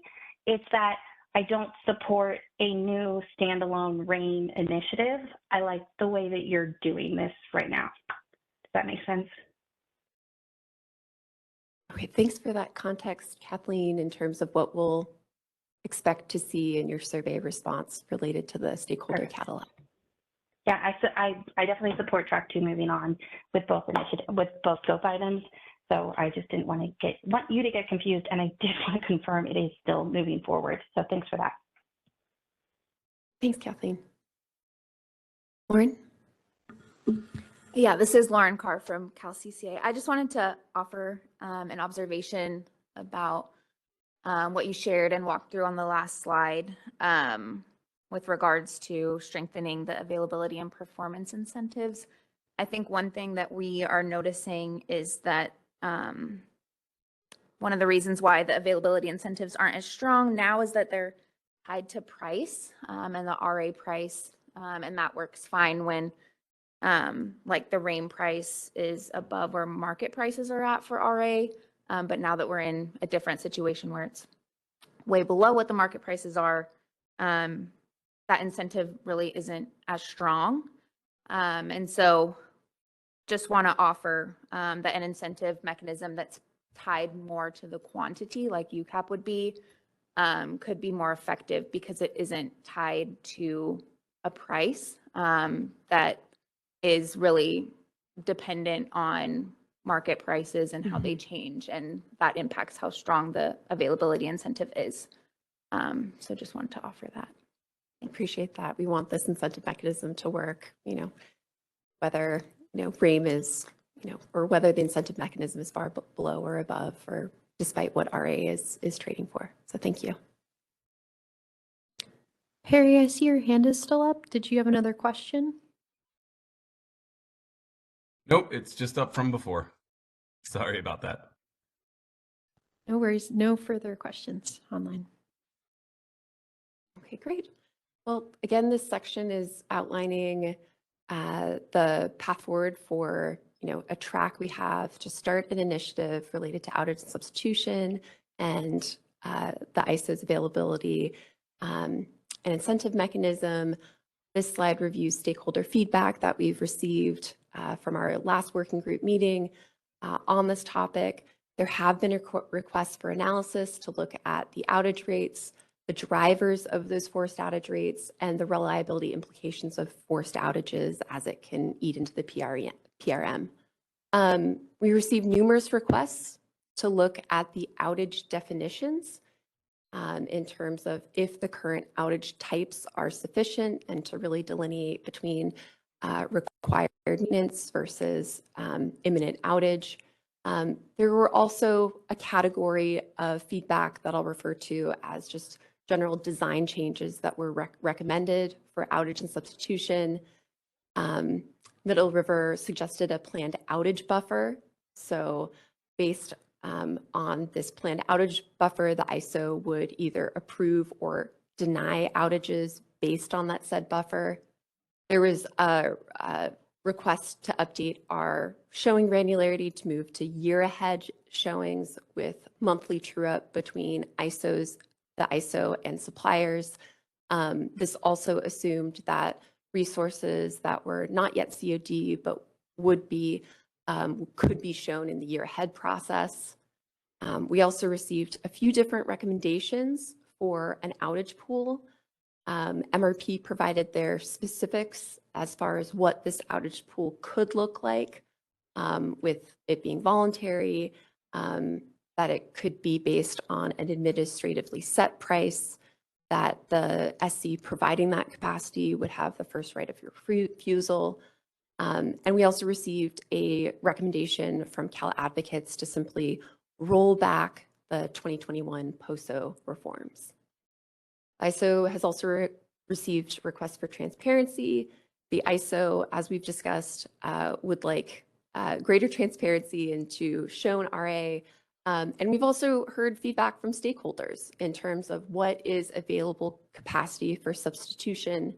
And then we've lastly received some process updates in terms of looking at different timelines for denying outages. Middle River was specific in asking for allowing up until T-8 to deny those outages.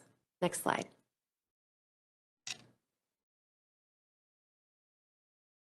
So related to the availability incentive mechanisms, I'm going to review some of the feedback.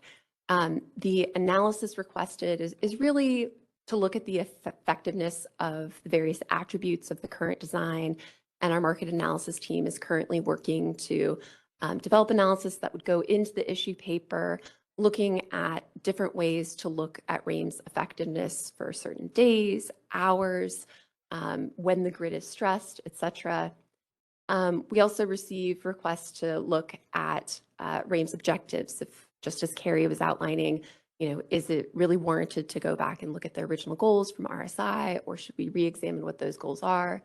There was a recommendation from 6 cities to update the monthly showings to have daily granularity in terms of you'd still have a monthly showing, but there would be kind of a daily variation in terms of what was actually available to the ISO. And this has the benefit of showing the ISO what's truly available to operationalize, but we recognize there's also some complexity for scheduling coordinators in terms of making those showings and also potentially in contracting. We also received requests to revisit the MOO and bid insertion. Tara Jen, we heard your requests in terms of looking at this for hybrid resources, and in the context of availability and performance incentives, we'll be re-examining the MOO and bid insertion and scoping in that as it applies to storage and hybrid, and are bringing in our storage sector manager on that front as well. We'll also be coordinating this with the UCAP design as the availability requirements impact the final UCAP values. And lastly, we heard from Vistra to, rather than look at RAIM reform, to focus on scarcity pricing. I'm now go ahead and move to the next slide. And this will focus on kind of an outline of what you can expect to see in the issue paper in terms of scoping. For outage and substitution, the analysis suggested by stakeholders will be there. We're also going to start the discussion with the outage definitions. This was also based on an SCE request to really start with the outage definitions before getting into any design improvements. And we also receive requests from CalCCA to coordinate any sort of outage definitions with the UCAP design, and we'll be doing that accordingly. We'll also be exploring some of the design improvements that were suggested by stakeholders. I don't think any of these are standalone. In fact, some of them could be stacked. We'll be exploring the outage pool. We'll be exploring the planned outage buffer. We'll be exploring the showing granularity as well as updates to the timeline. So wanted to highlight some of the design improvements where we're going to weigh the pros and cons of the various designs before we get into the straw proposal phase. For RAIM, this portion of the initiative is going to be very analysis heavy to really start with RAIM's current performance before getting into some of the solutioning, but we will be looking at reassessing the goals, exploring allowing for daily variability in the showings. We'll be revisiting the must offer and bid insertion rules as it relates to RAIM, and then also explore some of the design changes suggested by stakeholders, such as a daily RAIM, potentially removing the incentive portion of RAIM or it in its entirety, depending on the extent that a UCAP value that's adopted by an LRA accounts for forced outages. And we'll also explore stronger performance incentives and coordinate with the price formation working group specific to some of their work that'll be upcoming on scarcity pricing. So I hope this gives a overall accounting of what we'll be exploring in the issue paper and the approach we'll be taking. And I'm happy to take questions. There are no questions in the queue.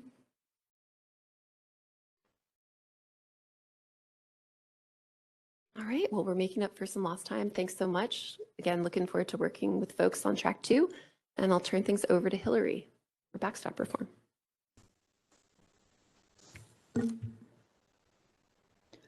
All right. One moment here. Perfect. All right, we can skip 2 slides ahead, please. Hello, everybody. My name is Hillary Staver.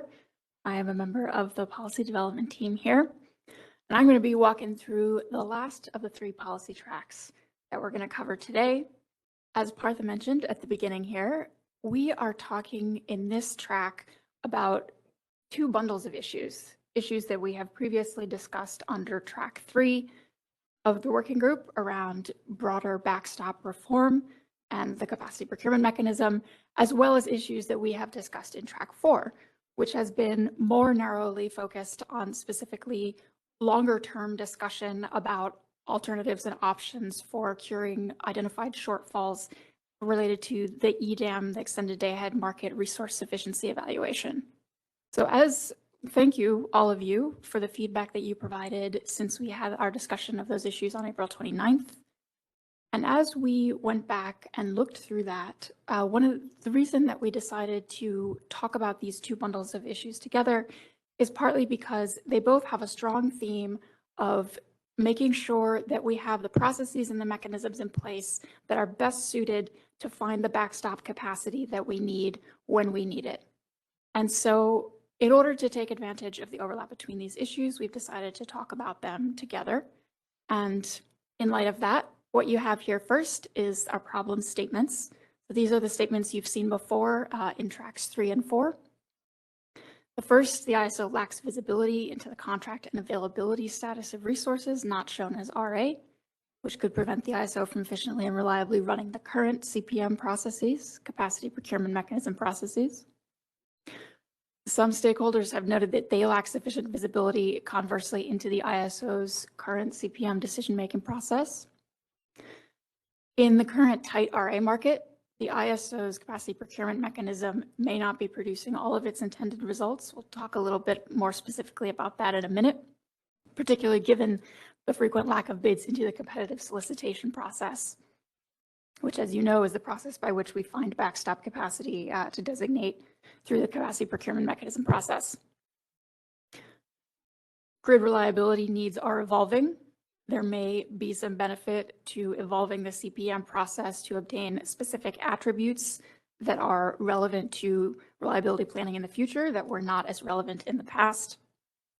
And then finally, this last one here is the problem statement that you've seen historically associated with track 4, looking specifically at, while we intend to use existing exceptional dispatch authority to resolve reliability concerns highlighted by potential capacity shortages in the EDAM RSC, we have heard the concern that either there may not be sufficient capacity available through exceptional dispatch where and when we need it, and also that we should be re-examining the cost allocation for EDAM RSC failure surcharges beyond the kind of day 1 approach that has already been identified. Next slide.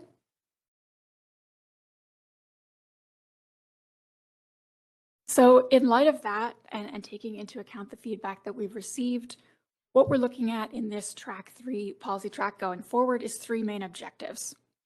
First, we want to improve visibility into the contract and availability status of resources today and in the future.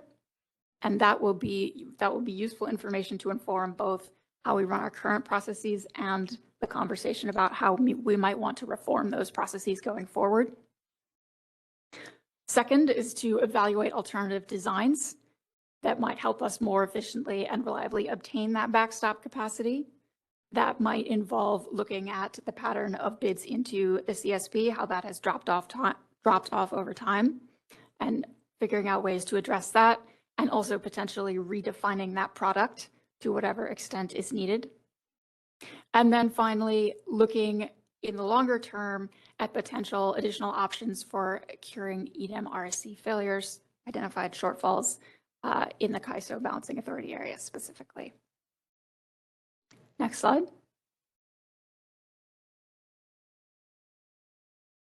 So before I go into a little bit of the stakeholder feedback that we've received, I wanted to just bring up this graph again, because I think this is a great illustration. You saw this on April 29th, but as a reminder, it's a great illustration of a key theme in this track, which is that as we can see, under our existing processes, offers into the competitive solicitation process, the pool of resources that are being made available to the ISO for backstop capacity has dropped off. And so we're going to be looking at both improving our visibility into resource availability and status to better understand the context for this pattern, and also looking at whether there are changes to the program that might better suit it to ongoing reliability needs. So let's talk a little bit about feedback that we heard since April 29th. Next slide.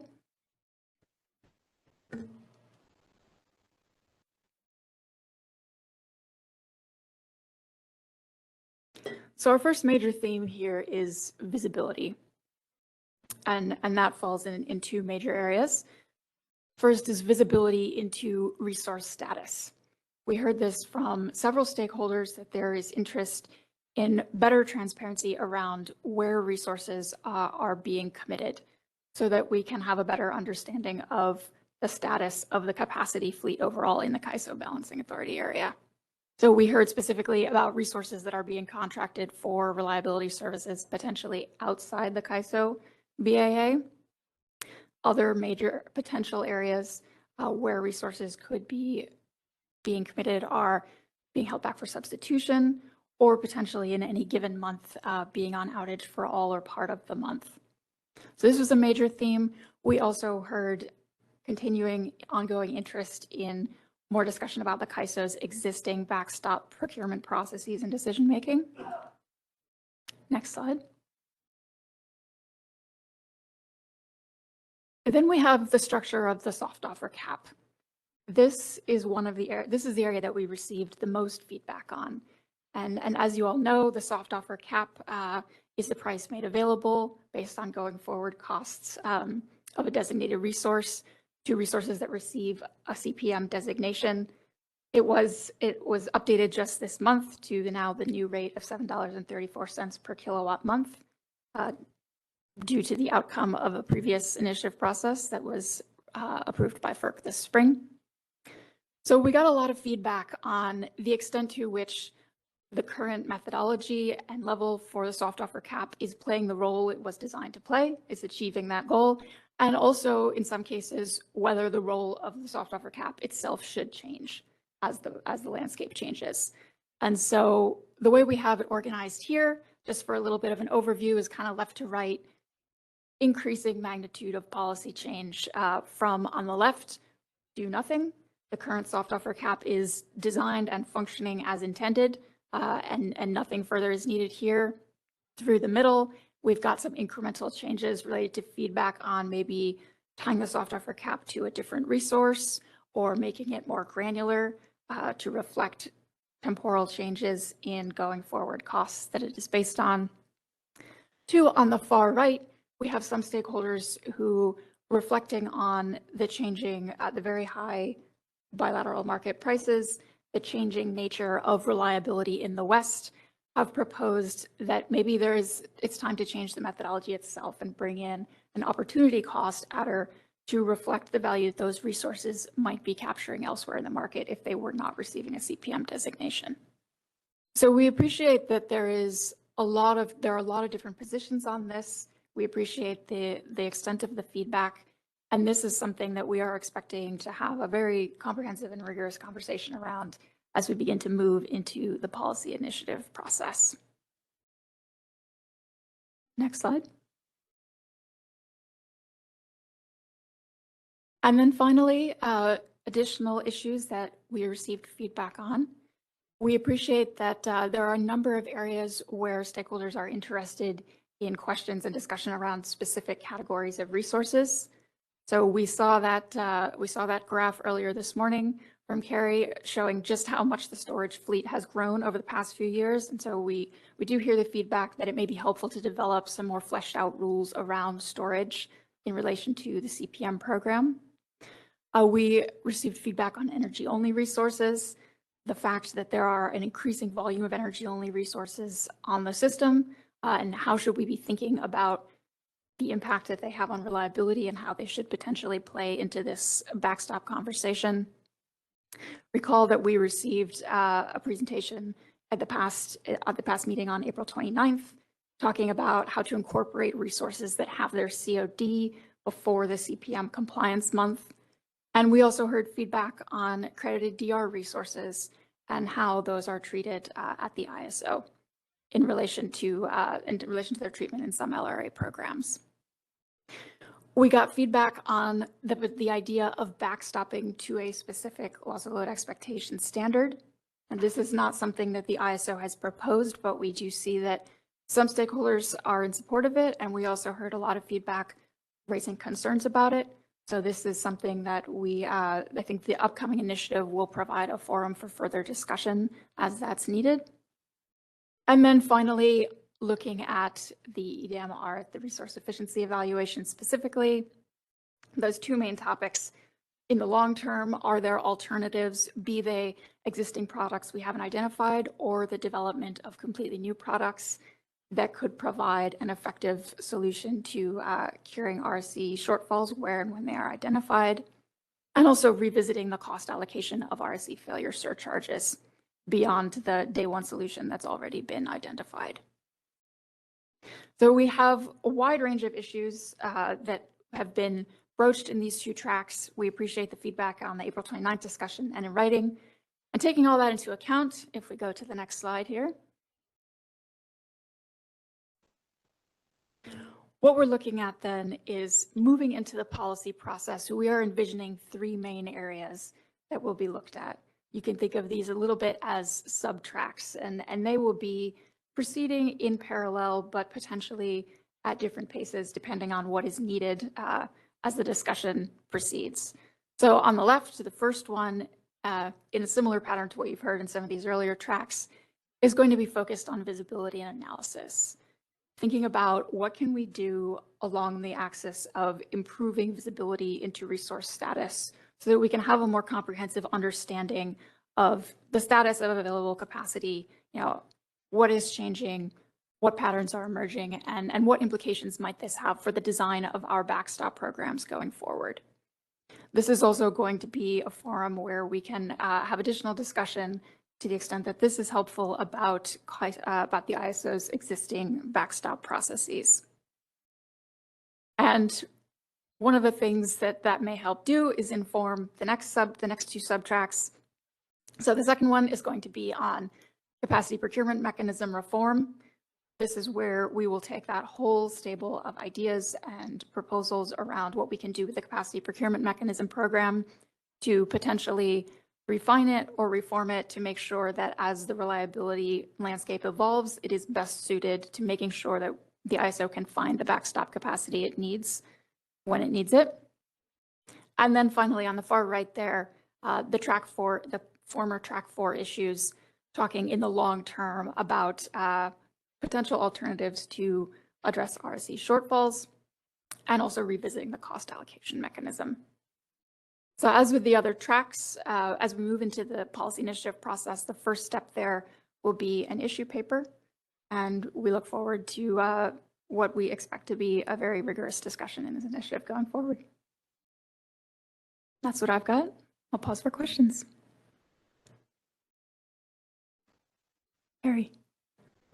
Carrie Bentley with the Western Power Trading Forum.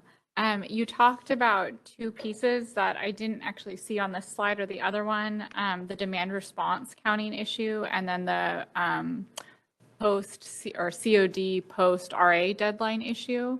And it was unclear to me whether those are being prioritized within track 3 or somewhere else. I don't know if you could speak to that.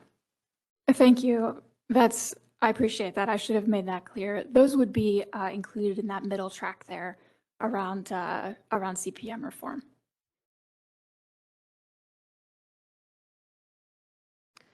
There are no hands in the queue.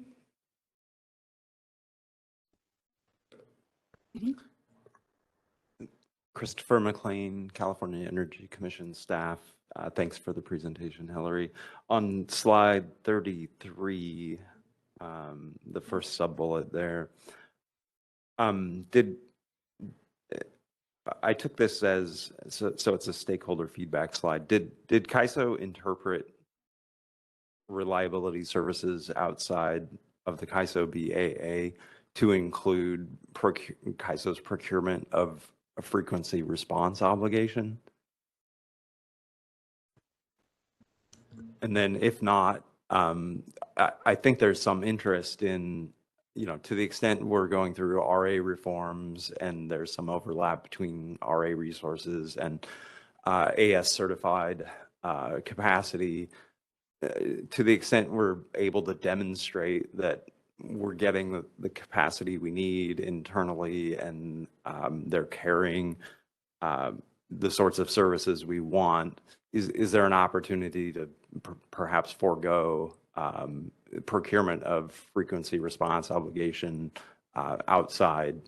It's maybe not a clear linkage, and maybe CAISO's interpretation of that meeting that FRO obligation is sort of insurance policy, which is fine. But to the extent we think about that holistically, I think I'd be interested in CAISO's thoughts on that. I appreciate the question. I'm going to turn that one over to Partha. No, thanks. So and maybe Chris, I can get some more clarifications. At least part of the way, we were structuring these initiative tracks is that partly, like I think we're getting as product definitions, and that we kind of recognize that there might be a need at some point to look at, both in terms of potentially requirements, and that sort of maybe overlaps a little bit with the flux topics that Carrie was discussing in more details earlier, as well as, additional products. I think what you're getting at is either in our requirements and in our backstop processes, do we need to have more granularity to look at sort of more specific products beyond energy needs within the construct of that? And I do think that could be a part of sort of the longer term scope of what this initiative could take on, would be, and whether or not we have it in the working group phase or whether or not we have in the policy development phase, to the degree that we're sort of identifying, hey, we really are needing to have a more granular product or need that we're procuring for. To me, yes, I think that this initiative in this phase could be a venue to sort of identify those products and develop sort of what are the appropriate tools either at the ISO or should be sort of translated into forward requirements within the different LRAs. I think that's sort of, it would be a good opportunity to have those discussions. But maybe Chris, let me know, was I missing something, or is there something else that I covered it pretty well? Okay. We have a hand raised from Kathleen Colbert. Great, thanks. No, that was a pretty, thanks, Partha, for that. I was just going to try to chime in and help a little bit. Kathleen Colbert from Vistra. I really appreciate, Chris, you bringing up that question. So the product that you were referring to is called the Transferred Frequency Response product. It's an intra-BAA transaction that is in the CAISO's tariff. It's been there, I want to say, since 2016. That came out of Frequency Response Phase 1 stakeholder process, and it was adopted on it was intended to be interim. And so I know this predates some of the CAISO current staff, so I just wanted to share that. Part of what, Chris, I hear you raising is this the right venue to start to kind of reevaluate whether or not that transferred frequency response is still the preferred market mechanism for intra-BAA transactions versus something within the RA framework? I think that's an interesting question, one I've not thought about frequency response from an RA perspective, because I think of it as an interconnection-wide service that all resources provide in some way. And inertia is a little more difficult because we do have to procure synthetic inertia. But a lot of the interconnection agreements have required the inverters to have frequency response capability, at least after a certain point in time. So it's something I'd encourage the CAISO to look into. The last discussion on this topic was in February of 2017 in frequency response phase 2. CAISO had put forward an issue paper, and they also had some workshops on the topic. I can provide the link in the chat to Christina if you want to share it with Chris separately, but that will give you a lot of good background on how CAISO intended to move it forward into a product that was an energy product more so than an RA product. And I'd encourage the CAISO, if you want to scope it in, that's fine. It has been thought of as more of an energy service, and it is one that is transacted by the CAISO between BAAs. W. Levine's group facilitates that RFO process on an annual basis. And I'm happy to be a resource offline if you would like. Thanks, Kathleen. Is that Chris, is that getting the point that you were, that's perfect. Yeah, at least the way I'll say how I was thinking about it, it wasn't really scoped in. The line on what RA is there's, obviously there could be, what goes into sort of IRP planning, different requirements. I wasn't necessarily thinking of that as being scoped in as a part of RA would be those type of arrangements. I think of it as, certainly open to having those discussions because like the lines aren't really crystal clear about what is and what's not. I was imagining that the scope of issues around, frequency response and those transfers as being sort of out of the scope of what RA would be for the sake of these working groups and discussions. But I'm not trying to cut off the conversation either. So I don't know if John, if you have any other. Yeah, John Gooden, California ISO. Christopher, it's a good question. I think, like Kathleen says, the transfer frequency response, we've long sort of considered aspirational having sort of a frequency response product. It's just never quite made the priority. So we have some of these inter-BA mechanisms to handle this. So I don't see it as within this form as an RA resource. The way that it would connect to RA would be kind of like these other BA services that are required, like ancillary services. Let's say we had a frequency response product and there were RA resources that had that capability and could provide it. Maybe it would be part of that USTOFR requirement that those resources then have to provide it like they do ancillary services. But I think it's separate and distinct from this particular effort. But it's a good question. Thank you. No further questions in the queue. Okay. Thank you, everybody. I'll hand it back to Partha.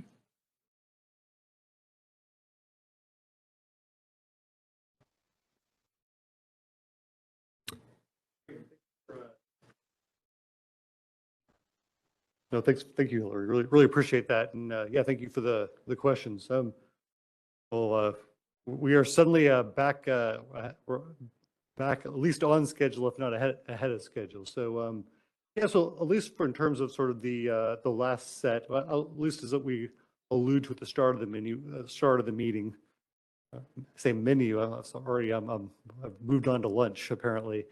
At the start of the meeting, we recognize that there really are other issues, and Carrie, I really appreciate your sort of flagging some of the topics that, some of the issues I think you brought up in your presentation, at least in terms of the scope. Some of them, it seems like, will be issues that we'll be sort of wrestling with as a part of the current tracks.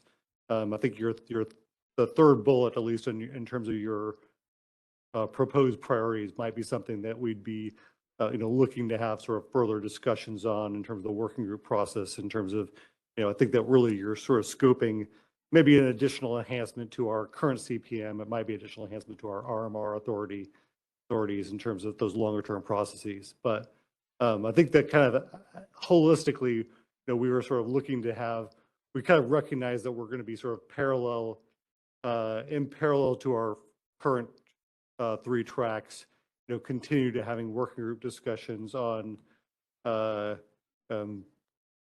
additional topics. I don't think we're on, maybe if we can go forward a slide. One more. Yeah, so we're really on the remaining working group items that we're going to be continuing to have. And at least I'd say, like, I don't think these are bright lines. I think some of them will sort of naturally fall into some of the existing tracks or some of the tracks we've developed. Some of them will sort of need sort of additional focus.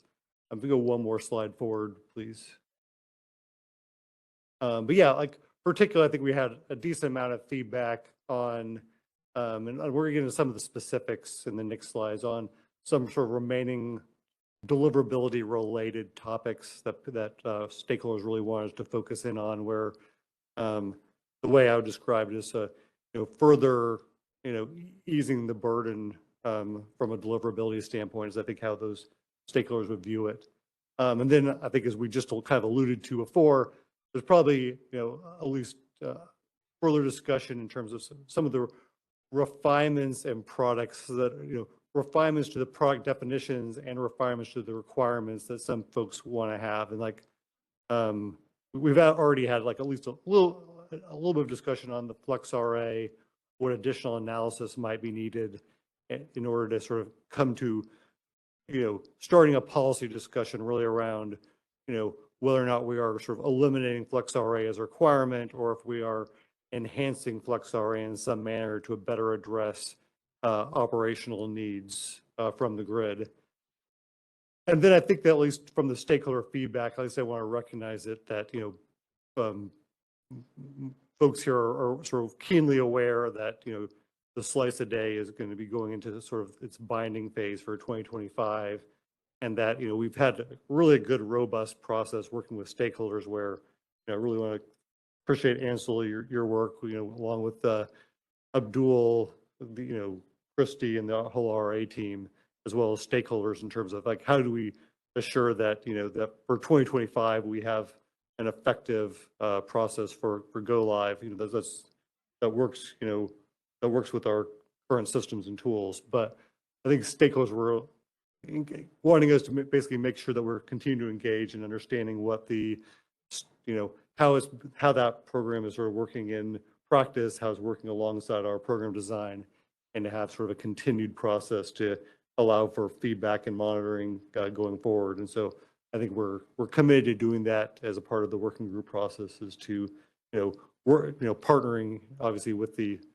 CPUC first, but as well with stakeholders to make sure it's continuing to work and to be effective. So, and if you're willing to go to the next slide, please.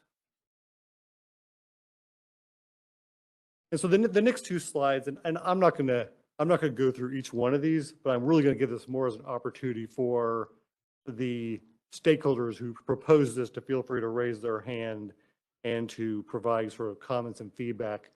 We had a number of stakeholder suggestions in terms of additional topics and scope that they'd want to see as a part of the policy development phase. For most of the topics, we have sort of identified a specific track in which we would see the proposed topics would fall into. Some of them, and like particularly some of the 6 city suggestions, these were, I would say, kind of related to the product definition and as well as deliverability topics. And we kind of reviewed that would likely require sort of additional working group scope before we'd make sort of some of those larger changes to some of the policy definition topics. And so we have various topics. Some of them are related to the showings processes, some are related to modeling, some of them are related to resource accreditation. If we'll go one more slide forward, to slide 40 real quick, and we can go back to 39. If you're willing to sort of move to the next slide, please. Yeah, this is kind of the final list of those additional stakeholder suggestions. And yeah, again, most of them are either going to be sort of housed as a part of the tracks, and that maybe one topic I'll sort of scope, because a couple of people have brought it up. A lot of people have sort of scoped the ideas of resource availability and performance with must offer obligations. And that, in the original working group paper, as well as the discussions, there have been kind of that topic has there come up about, in order to really understand, really sort of say like, hey, what is the performance of the resource look like kind of first, there might need to be additional discussions about what does the must offer obligations, what should we be expecting of the resource going into that. And so a lot of those sort of tied in must offer obligation topics would be kind of scoped in as a part of the RAIM discussion. And these are particularly addressing some of the comments that BAMX and Terrigen have provided with respect to, for Terrigen, it was sort of the hybrid resource interactions, and for BAMX, they also had sort of tie-ins to batteries in particular, and wanting to have kind of an additional context. I see Chris is in the room. I don't know if you were wanting to sort of weigh in further on those, but I think we kind of recognize as a part of the scope for track two, we'd need to have more discussions around those topics, and then we kind of view that as a venue to have some of those must offer related topics that would be critical to really assess performance and availability. But yeah, Chris, please go ahead. Yeah, Chris Dunn with Terrigen. I just want to say that I think we appreciate this item being scoped into track two. I do want to just note that I think there's some interactions with the ancillary services and the use of some of the market tools for, availability, like the dynamic limits. And I think it's good that you guys are indicating that you'll, involve the storage sector folks as well, because I think some of this gets to be pretty complicated very quickly. So happy to hear that this will be included in the scope. So I just wanted to thank you guys for including it, but also just to note that it will probably have some overlap with maybe some things that might be better discussed within a hybrid specific initiative like energy storage enhancements or another future hybrid initiative. So I think scoping out what will be addressed there and what won't be addressed there will be really important, and then what might be addressed in other areas, because what tends to happen, I think, historically, is that sometimes things get de-scoped from one initiative and then not scoped into another initiative. So we just want to make sure that we avoid that happening here. Thanks. Thanks, Chris. I think we called that out, I believe, in the previous slide, of some of the topics really being sort of more appropriately scoped into a future storage initiative in terms of the feedback. So yeah, appreciate that, Chris. We have a hand raised from Kathleen Colbert. Thank you, Kathleen Colbert from Vista. This is going to be kind of related to the interplay of the policy roadmap and this issue as well. So there's two efforts currently on the discretionary list for prioritization. One is the hybrid and co-located RA of resource enhancements, including RA provisions for hybrid resources, and one is the storage outage improvements initiative. For here, you're talking about hybrid resources and those outage cards. I just want to note that in the storage outage improvement one, that includes co-located and hybrid as well. So I had actually been thinking about those two scopes as fairly intertwined. Outage improvements would lead to looking at the interaction with the RA rules, right? It's just kind of like a logical interaction when you start to look at outage improvements. So I would flag that is that there's two scopes that are currently being asked for that could have some overlapping. So if you are going to include the outage rules, potentially access to dynamic limits in this effort, you might want to make sure you're doing storage, co-located, and hybrid, and not just hybrid. So that's one thing. The other thing, though, the other question I have, maybe it's for Chris, is, and Chris, you might have been trying to get at this, but I am losing the thread on if CAISO is going to include this hybrid scope here in track 2, is there anything that remains in the policy scope that you proposed for prioritization, or is this fully consumed now into this track 2?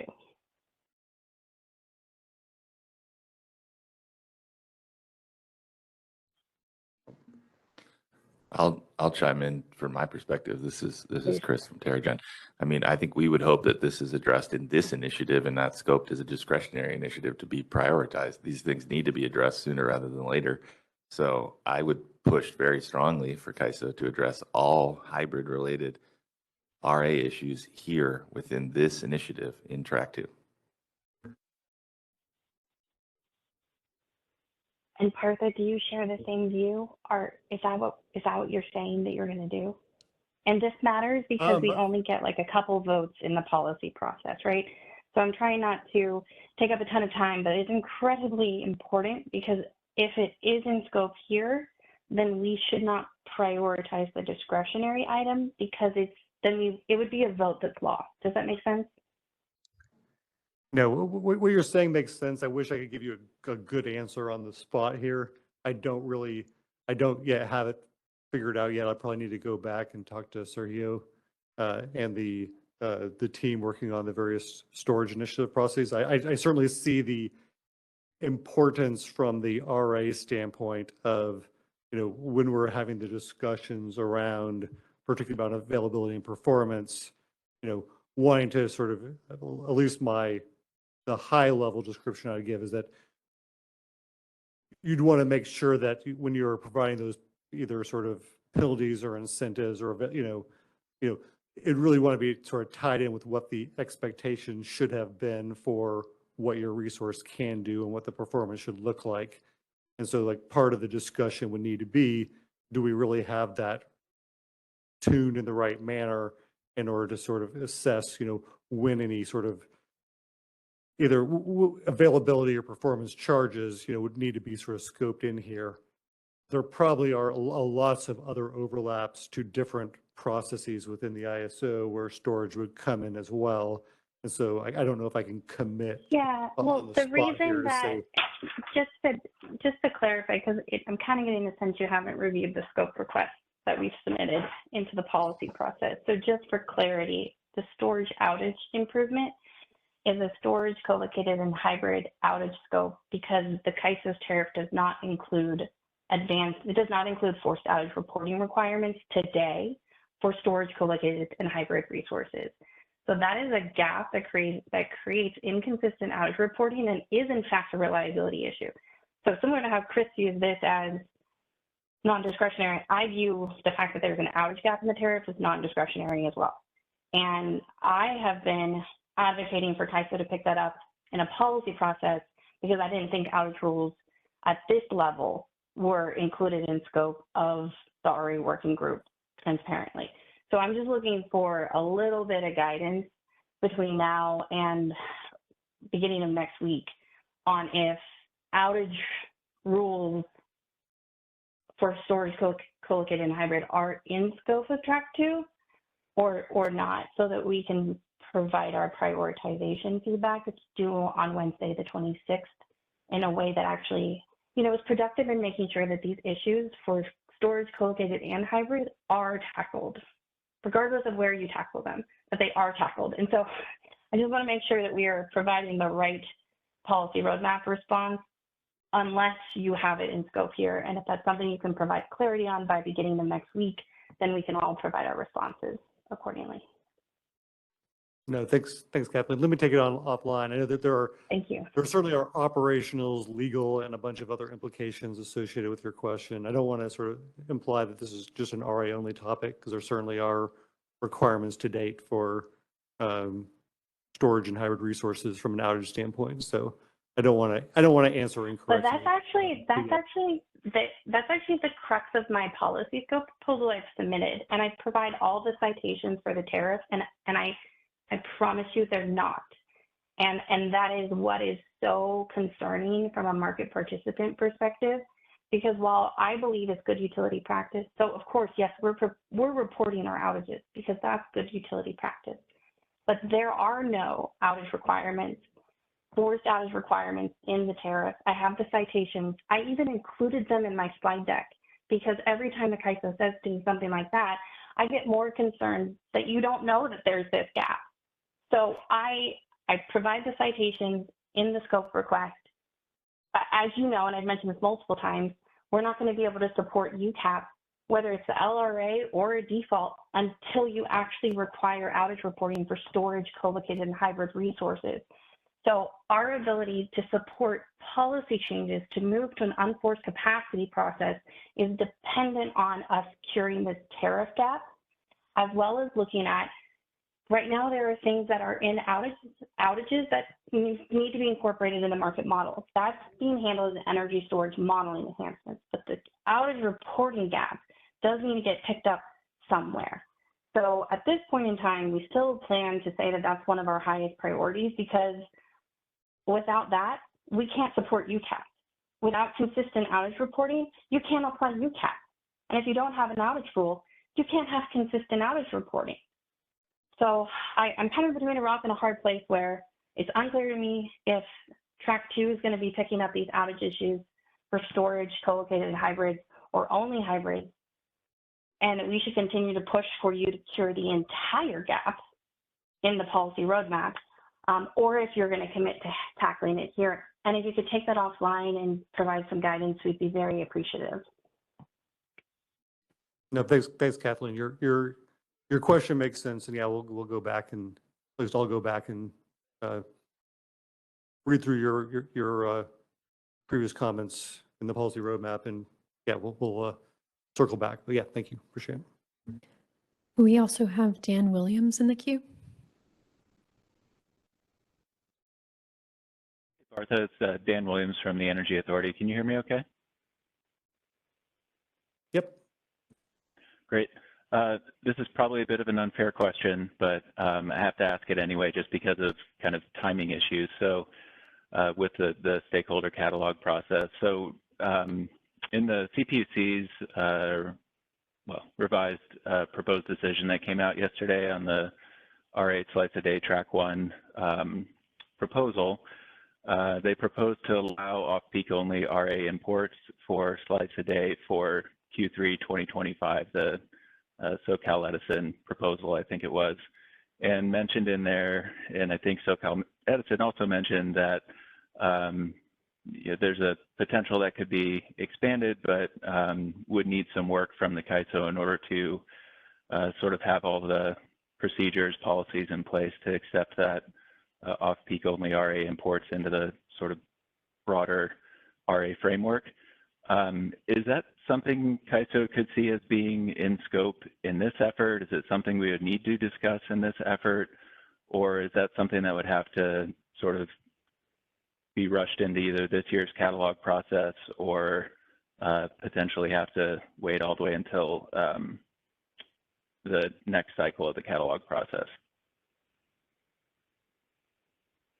I said it was kind of unfair because I know it just came out yesterday, but if you have any comments on that on the fly or something you can follow up at maybe our next meeting here, that would be appreciated.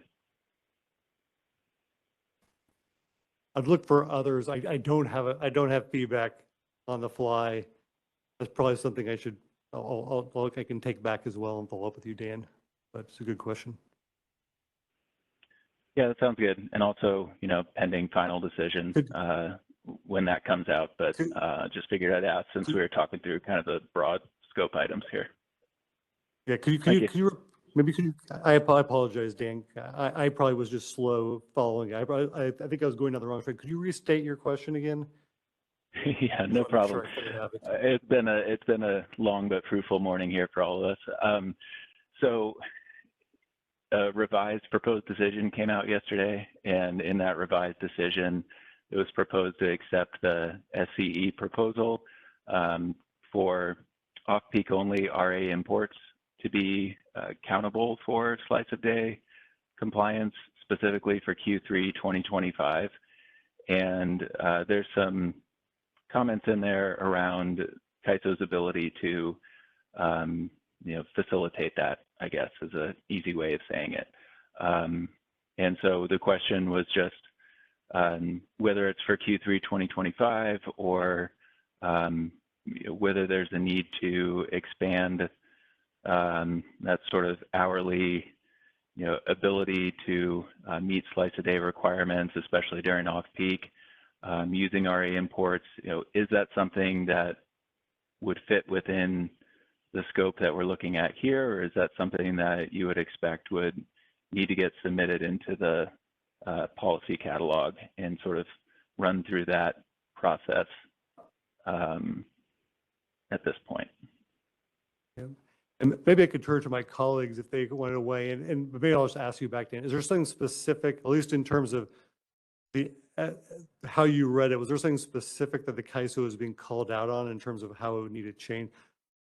My assumption, and like I apologize, I have not read through the CPUC's decision that came out yesterday yet.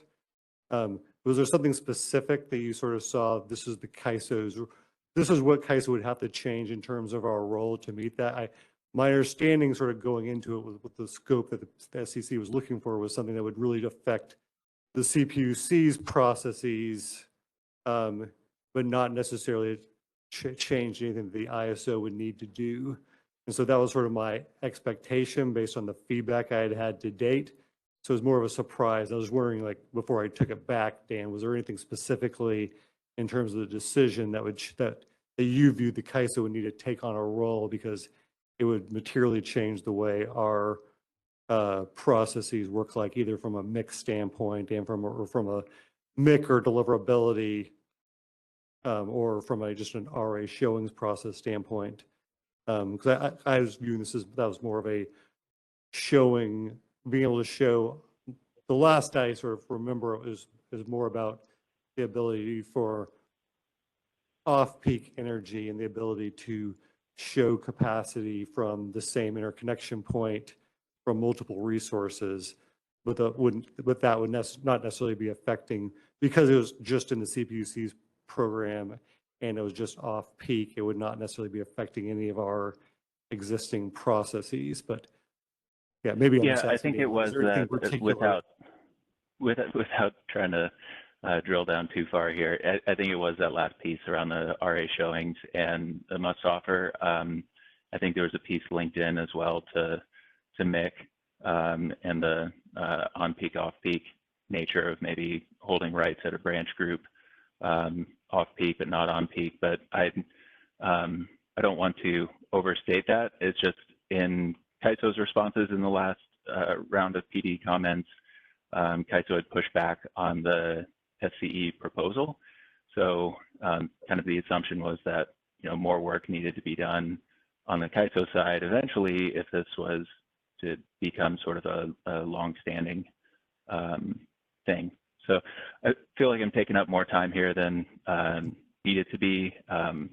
But just if the ISOs may be able to look at that and then just let us know as a stakeholder community, because of the timing of the catalog process right now and because of us looking at sort of where each of these tracks are going, just whether there's something that needs to be done, and if it does need to be done, where does it fit within the processes that are in play right now?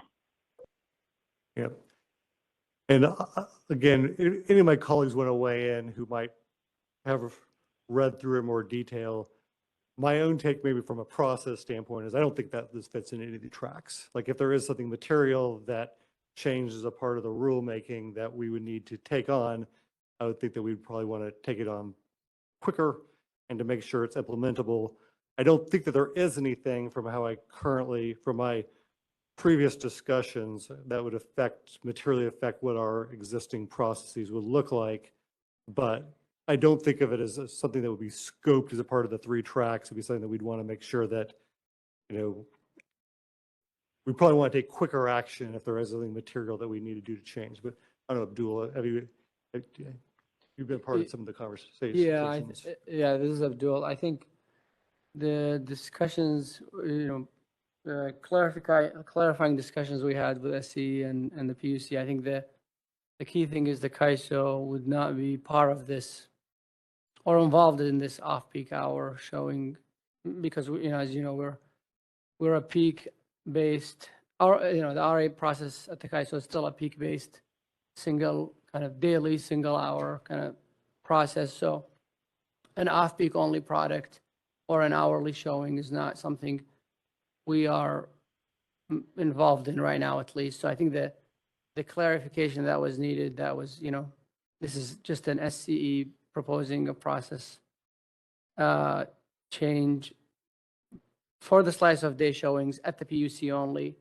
Now, you know, Dan, to your question is, is this something we can look into in the future? Perhaps. I don't think anything short term. Probably if we maybe in the third track, is it that we look at, comprehensive assessment and maybe potentially enhancing our backstop and assessment of the showings on an hourly basis? If we get into something like that, then that could be a place to have that discussion. But I think in the meantime, there is nothing for us to discuss regarding these off-peak imports because we're not doing hourly showings or slice of day or any of that type of, hourly process. This is Carrie Bentley with the Western Power Trading Forum. If this goes into the final decision, I would see this within your track 1, because if you allow off-peak imports to count in the middle of the day, what the CPUC is saying is that they're going to take resources and count them as RA that are potentially not deliverable because your MIC process doesn't count that deliverability. So they're going to overcount the amount of solar available in the middle of the day, which means the storage long-term, which may be used during those off-peak hours eventually, is going to be pushed out and going to be shown in the peak instead. But practically speaking, your systems are actually going to need that storage in the middle of the day. So that's where that kind of robust LOLE modeling and playing out, are things actually deliverable? How is this actually going to work? I think is so important. It's probably a longer term issue, but I do see that as critical. All of this is critical in track 1. Yeah. And just a quick response to Kara, I think that's a very good point. I think we made that concern that, on how these will be counted at the PUC again, but I think we made it also clear to the PUC and the SCE that we would not count these off-peak imports. And they said they would not be shown to the CAISO.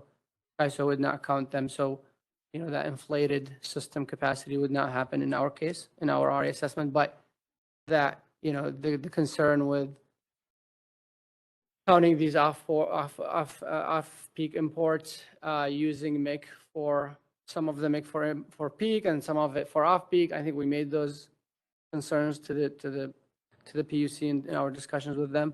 But I think the key thing for us is we're not going to count them. They're not going to be shown to us. So at least for now, it's not going to be an issue for us. But I see your point on the long term. But just to make sure you do see it, though, it's that right now in the middle of the day, they have to show another resource, not those imports. So instead, they're going to show those for peak. But really, that's fake capacity that's being shown in the middle of the day that won't be deliverable. So when it hits your system, what you're counting on as peak will have to be used more toward the middle of the day. So I see it's not a process issue because what's being shown as peak is still going to be there. It's a reliability issue because what you're counting on for your peak requirement and storage, right, is duration limited. And you're going to have to start to use some of that during the off-peak period, but LSCs are going to show imports instead. So it's this kind of looping reliability problem, not a process problem. Agreed.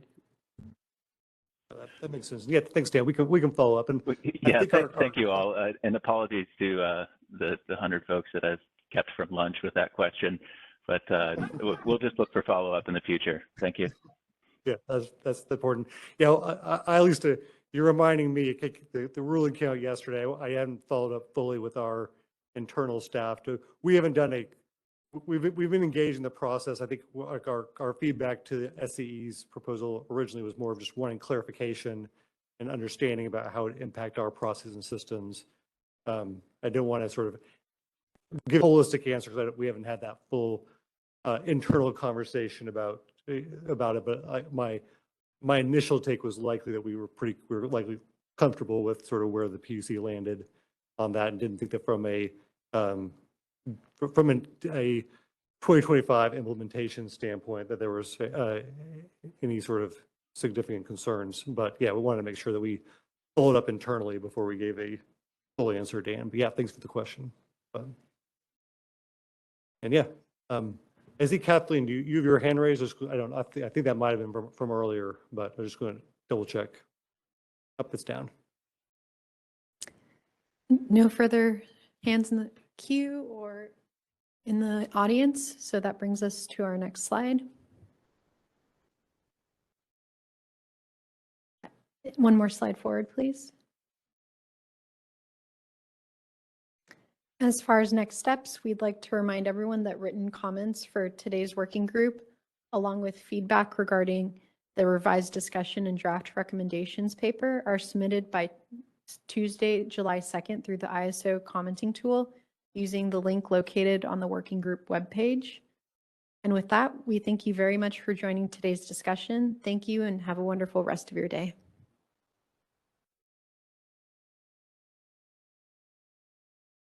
The conference is now over. You may now disconnect.